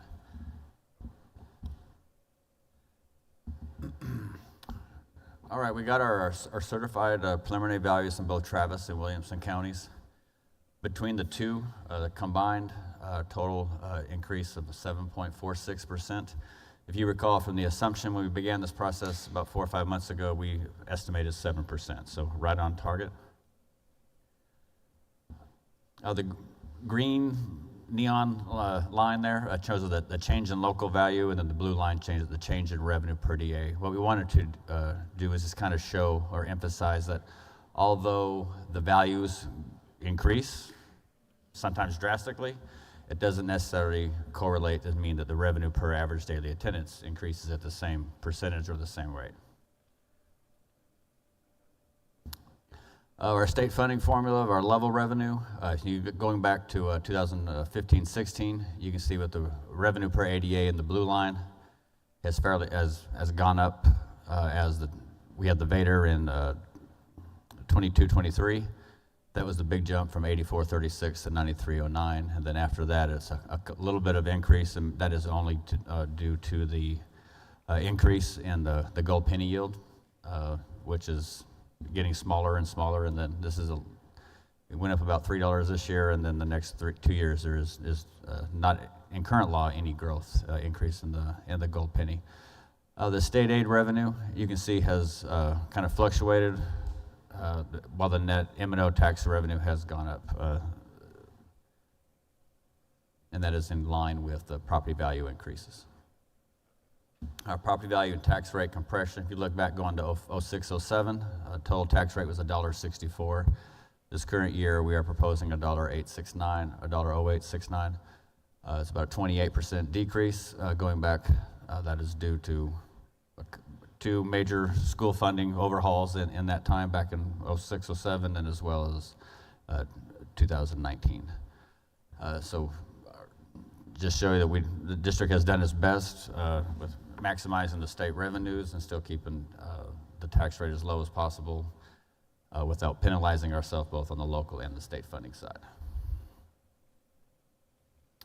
Our property value and tax revenue again, the net M&O tax revenue in the green.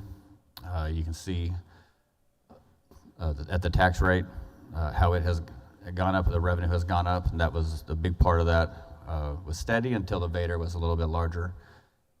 The blue is the INS tax revenue, maintained relatively consistent. And then the local property value obviously has gone up fairly significant.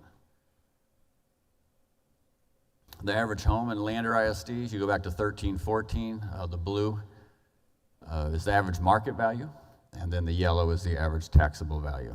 So as you can tell, things were fairly steady up through the 21-22 school year, and then 22-23. The market rate increased dramatically, no surprise to anybody in this room. The taxable value was capped at 10% as long as it was a homesteaded property, and so you can see that's what that gap gets larger and larger. And then this year, going into 24-25, the average average market value is $628,000, but the average taxable value being $426,000.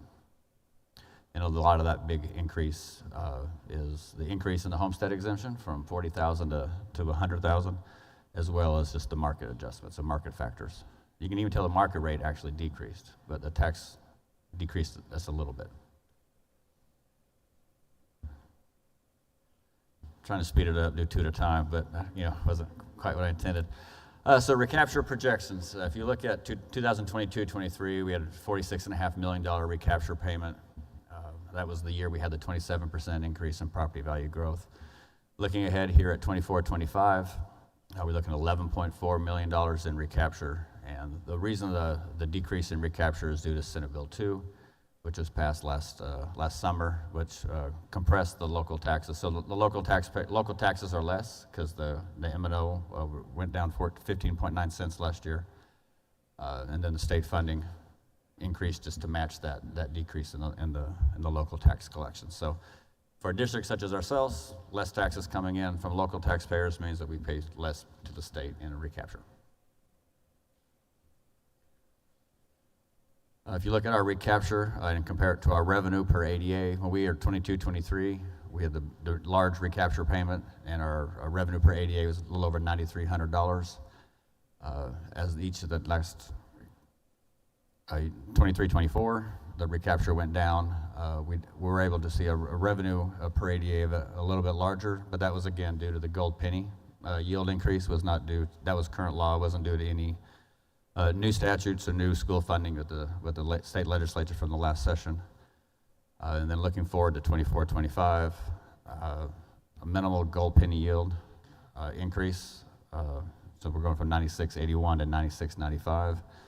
And then 25-26, 26-27, looking at a couple years out. There is a little, based on our demographic data, in 26-27, you see the little increase from 96.74 to 98.12. We are anticipating, based on those numbers, we would be in a higher tier on the fast growth allotment, so we would get a little bit more fast growth allotment. Under current law, don't get your hopes up. It's 3 years away. There's a lot of things can happen in that time, but just going on current law, this is what's in the assumptions and projections at this time. Property value impact on debt service. This is where as a value increase, districts are able to have much more control on their interest and sinking rate. So as you recall, a couple years back, we were in the 46.5 cents. We dropped it to 33 when we did the Vader. The yellow on the last four bars or four columns. This is the additional funding the district now gets due to Senate Bill 2, since they lowered the values. The state holds us harmless. We get a little bit of funding based on whatever bonds that were authorized prior to, I believe it's 9/1/2021, and there's also a little bit of a holdback going back to 2015. But so this is the big one is with the Senate Bill 2, so when we lost, or when the homestead exemption went up from 40 to 100, the state holds us harmless. So if it goes back a few years ago, it wasn't really significant for us, but when the state went from 25,000 to 40,000 in 2019, that was a little bit, and then when we had the big homestead increase in 23, this is where the hold harmless is rather a little more significant for our tax base. All right, are there any questions and or discussions? That was just a highlight. And then one thing I do want to point out, this does meet the requirement for Schools First, where it asks us if we have discussed property values within 120 days prior to the adoption of the budget. So. No questions. We're ready for our next agenda item, discussion of 11C2, discussion of the 2024-25 proposed budget.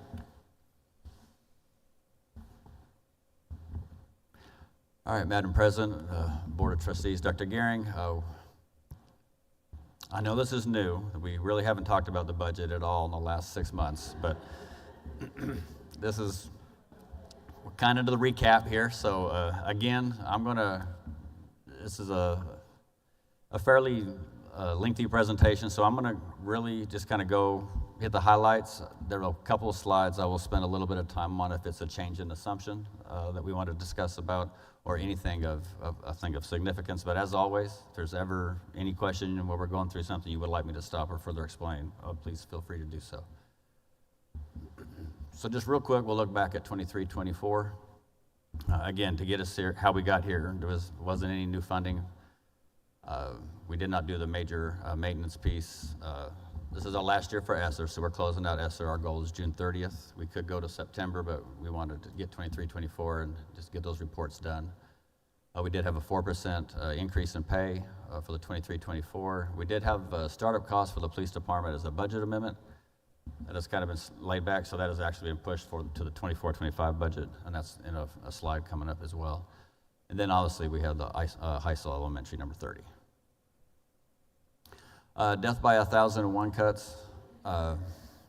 So we've seen this slide before. I'm not going to spend a lot on it, but we just reduction in Title I, reduction in team of funding, no change in the basic allotment. And if you take the basic allotment and apply inflation to it, that 6160 would be about 4380, which is the lowest it's been since 2010. SHARS funding, we lost $7 million this year, a 20% reduction in future years. Safety and security mandates that do not have the funding that match it. The autism grant, ESSER funding, again, that ended. We did move some of those positions, and some we weren't able, some we chose not to move with some tough decisions. SPED funding and $25 million, and just because we started with this one, we're going to end with this one, that we still lost another $1.8 million in Title I on here. It's on twice, so that was a surprise hit late in the game. So now that we've had that and kind of understand where 23-24 is and where it's at, we're going to take that information and push it forward to 24-25.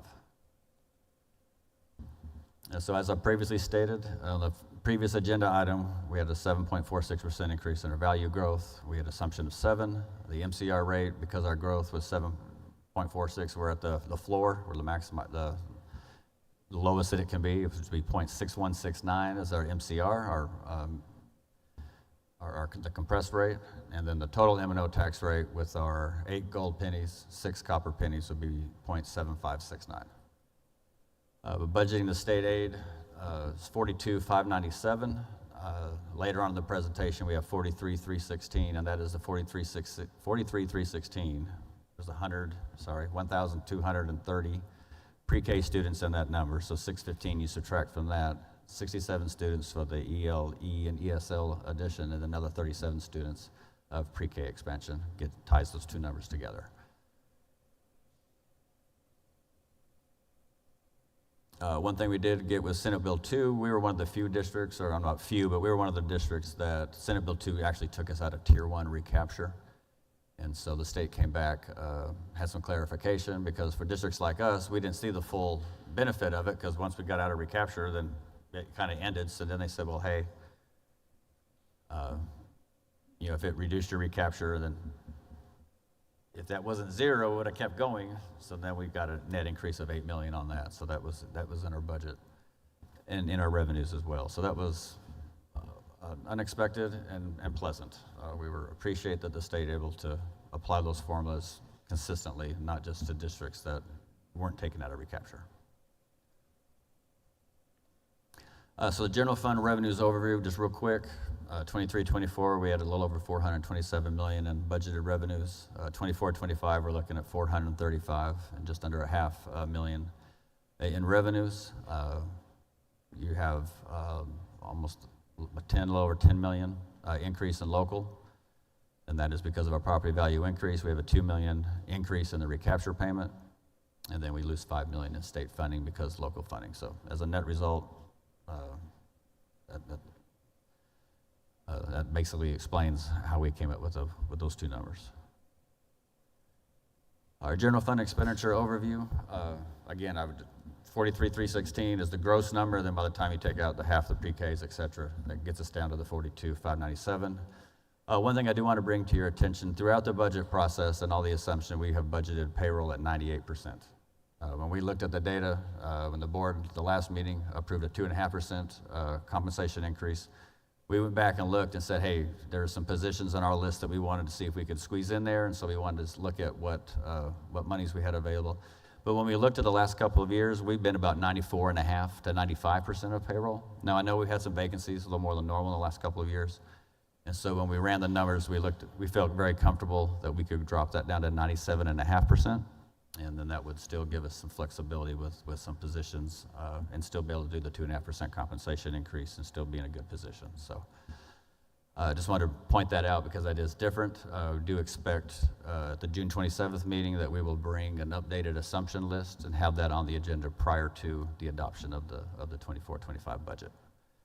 And the 2.5% midpoint will be in there as well, just as a note, even though because the board did approve it previously. The rest of the information, I think I mentioned before, we had 1.5 set aside for compensation review and adjustments, came in just under that. We added dyslexia stipends, increased the contributions insurance from 410 to 460. In our deficit budget, we are right at that 3% budget parameter. Just to give you a real brief idea of the positions that we either added to the general fund, that we took, that were grant funded and moved them over to the general fund, or that were in ESSER funds and took them over. Just kind of gives you a recap. It's approximately $5 to $6 million in positions that we were able to either keep within the district to help ensure our successful of our students and help ensure that we are fulfilling our mission and vision that we have here at Leander ISD. And then the next slide, we have a few more of the positions as well, the police department. On the reductions on this one, I do want to clarify that there's 10 bus drivers and 10 bus driver trainees and 2 irrigation technicians. Those are positions that were in the budget that were probably never going to be filled. I mean, they still have 20 positions, vacancies available for the bus drivers routes that they have. These were additional 20 that were in the budget. So we kind of lean that a little bit. Now, if you go to the right column on the top part, the first 3 positions of those were actually some positions that transportation had asked to swap out. They said, hey, we can reduce these 20, but we really need a field trip coordinator, a lead dispatcher, and a project manager tech specialist for transportation. So we were able to switch those around and still come out with some net savings, but still hopefully we feel and transportation feels to enhance our services in the transportation department. Now, on the rest of those positions on the right side are the ones that were recently added in the last week or two. After the board approved the compensation piece, we were able to come in and say with the revenues we had left, this is our priorities. And these are the positions that went through our process.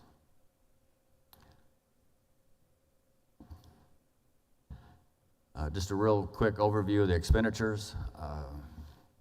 We reviewed the positions. We identified a lot of the areas for reduction to try to have any that we did reduce. We tried to have the minimal impact to our operations of our district. Worked with and collaborated with departments to identify areas to reduce some operating budgets. We did increase the per pupil allotment from $3. It wasn't drastic, but we did try to help our campuses any way that we could. And then we had a $3 increase as well in fine arts, athletics, and career and tech foundation budgets. So in a kind of a nutshell, general fund expenditures overview, that the total expenditures for 23-24 are $439 million. We're looking at $460 million for 24-25. Total transfer out of $1.28 million in 24-25 was $6 million in 23-24. That includes the 2.5% pay increase, all the requests for operating, and then the recapture. And then for a net result, there we go. So if you look at the second to the far right column here, the proposed budget for 24-25, total revenues of just under $448,500,000.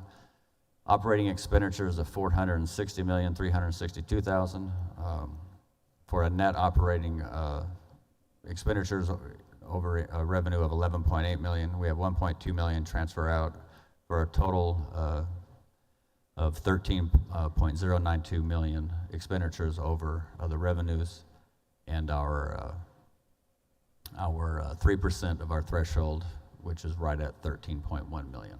So we're just a little bit under that.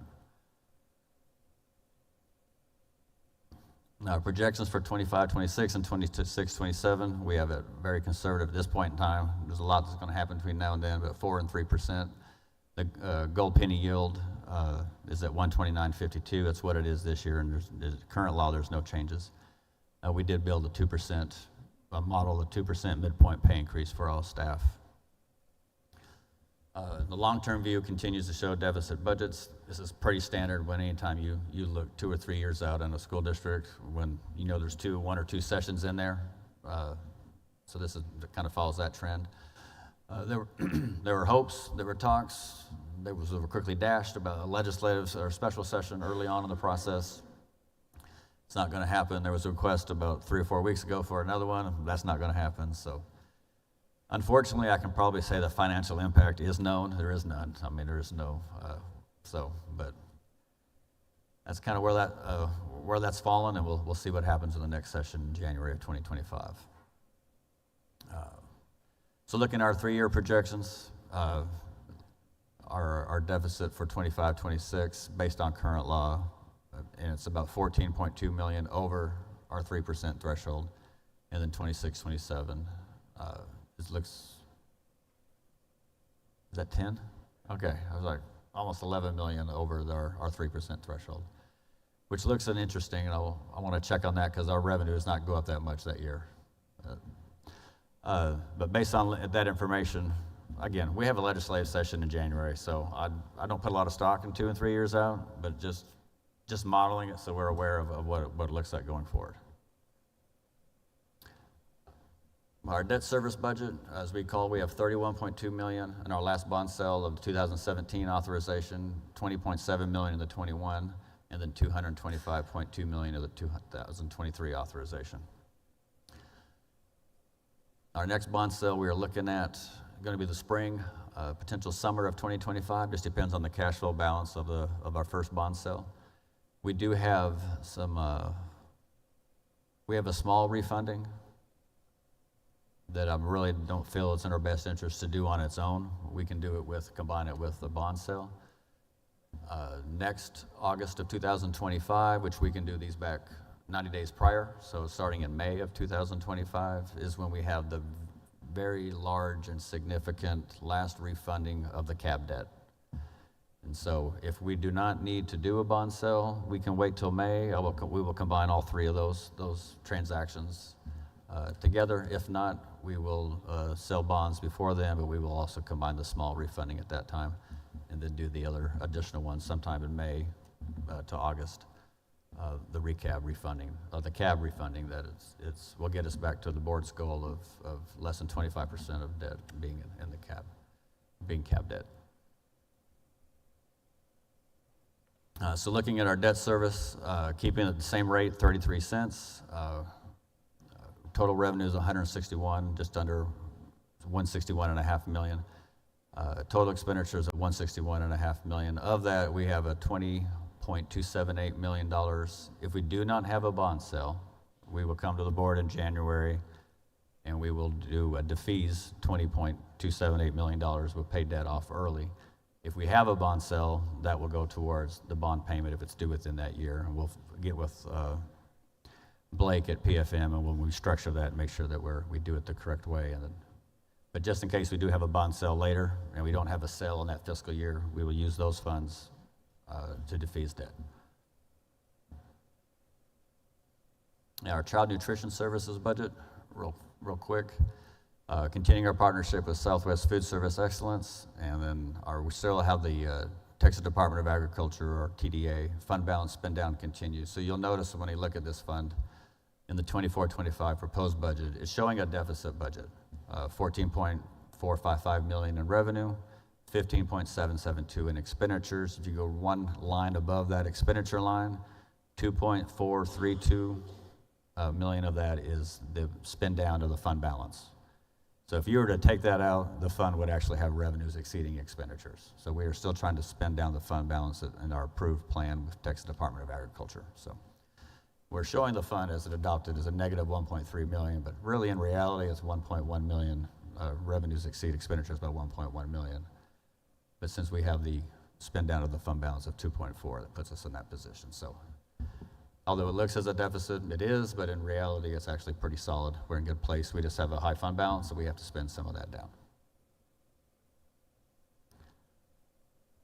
Then our tax information, just real briefly on the history, going back to 1819, total tax rate $1.51. We are now at $1.0869 is the proposed rate, about a 28% decrease going back to 1819, which is about the year or thereabouts when House Bill 1 came into play. The impact of the proposed tax rate on the average home value. As we mentioned earlier in the presentation, or the previous presentation, the average home value was $628,165. The average taxable value was $426,517. So you take your compressed rate, your gold pennies, I'll just skip down to the bottom there. Total tax rate of $1.0869. Change in tax rate just a little over 2 cents. School property tax rate on an average home that's homesteaded, the average tax value $4,635, which is a decrease of $109 from the prior year, which that year was a decrease of $648 from the year before that. So our final steps, we are, if we were running the marathon, we'll do Sade here. We hit mile 26, we're got the 0.2 to go, and we're wrapping this thing up here. But so we have a required newspaper posting in the Hill Country News will be on June 13th. We'll have the required general fund, debt service fund, and child nutrition services fund proposed budgets posted by function on the district website on June 13th, which is the same day the ad in the paper occurs. The final amendment we'll have for the 23-24 school year at the board meeting on June 27th. The general fund, debt service, and child nutrition budgets will be adopted at the June 27th board meeting, and the tax rate to be adopted in either August or September after July certified values are received. Any questions in our discussions? Or if you want me to go back and hit a couple more slides and get a little more details, okay, just checking. No questions. Thank you. Thank you for all that, the update. Thank you for the recap. It was very thorough. Thank you. Thank you. My staff works hard to do that. I wish I could say it was all me, and it's not, but we have a great team, but thank you. Well, thank you and your team. We appreciate it. All right, we're going to move to item 11C3, discussion of a resolution nominating an individual to the Williamson Central Appraisal District Board of Directors. Just to give you a kind of the historical of why we're here, because we probably normally wouldn't be here at this time. However, the last legislative session, the state legislature added 3 elected positions through each for all the CADs and across the state, and so that election was in May. And the WCAD, there were and TCAD, but WCAD had 3 current members ran for election. 2 were elected, but one of those that were elected were the ones that the Leander ISD had appointed as a member, and so that position is now vacant and needs to be. Another position or another person needs to, the entity needs to recommend someone to fill that vacant term. Ms. Heisel was elected. She was our representative before. And so Mr. John Lux, the chief appraiser, or the board, sorry, the WCAD board director, not chief appraiser. Do not want to confuse, he doesn't want that title, I promise it. They have sent a letter, which included in the packet, which explained explained how we got to this process and explained the process. And so the WCAD needs from its member any nominees by June 29th. And so we put on the agenda tonight, or this evening, to have the discussion, to bring it to their attention. And then we can plan on coming back on June 27th board meeting with a nomination. Yeah, so you have some time to think that through, and then if you could just reach out to us with any questions that you might have or any names that you wish to nominate before, so that we can inform everybody by the June 27th board meeting, and then we'll vote on that day to make that nomination. Thank you. All right, thank you. All right, it is 9:48 PM, and the board will now go into closed session for the purposes permitted by Texas Government Codes 551.071, consultation with attorney regarding pending or contemplated litigation and/or attorney-client privilege matter, Texas Government Code 551.074, deliberation regarding resignations, terminations, employment, reassignments, duties, and evaluation of personnel and public officers, Texas Government Code 551.0821, deliberation regarding matters whereby personally identifiable information regarding one or more students will be disclosed, Texas Government Code 551.074, Superintendent Formative Evaluation Quarterly Review. No action will be taken in closed session. Any action related to closed session agenda items will be taken when the board returns to open session.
It is 10:58 PM and the board is returning to open session.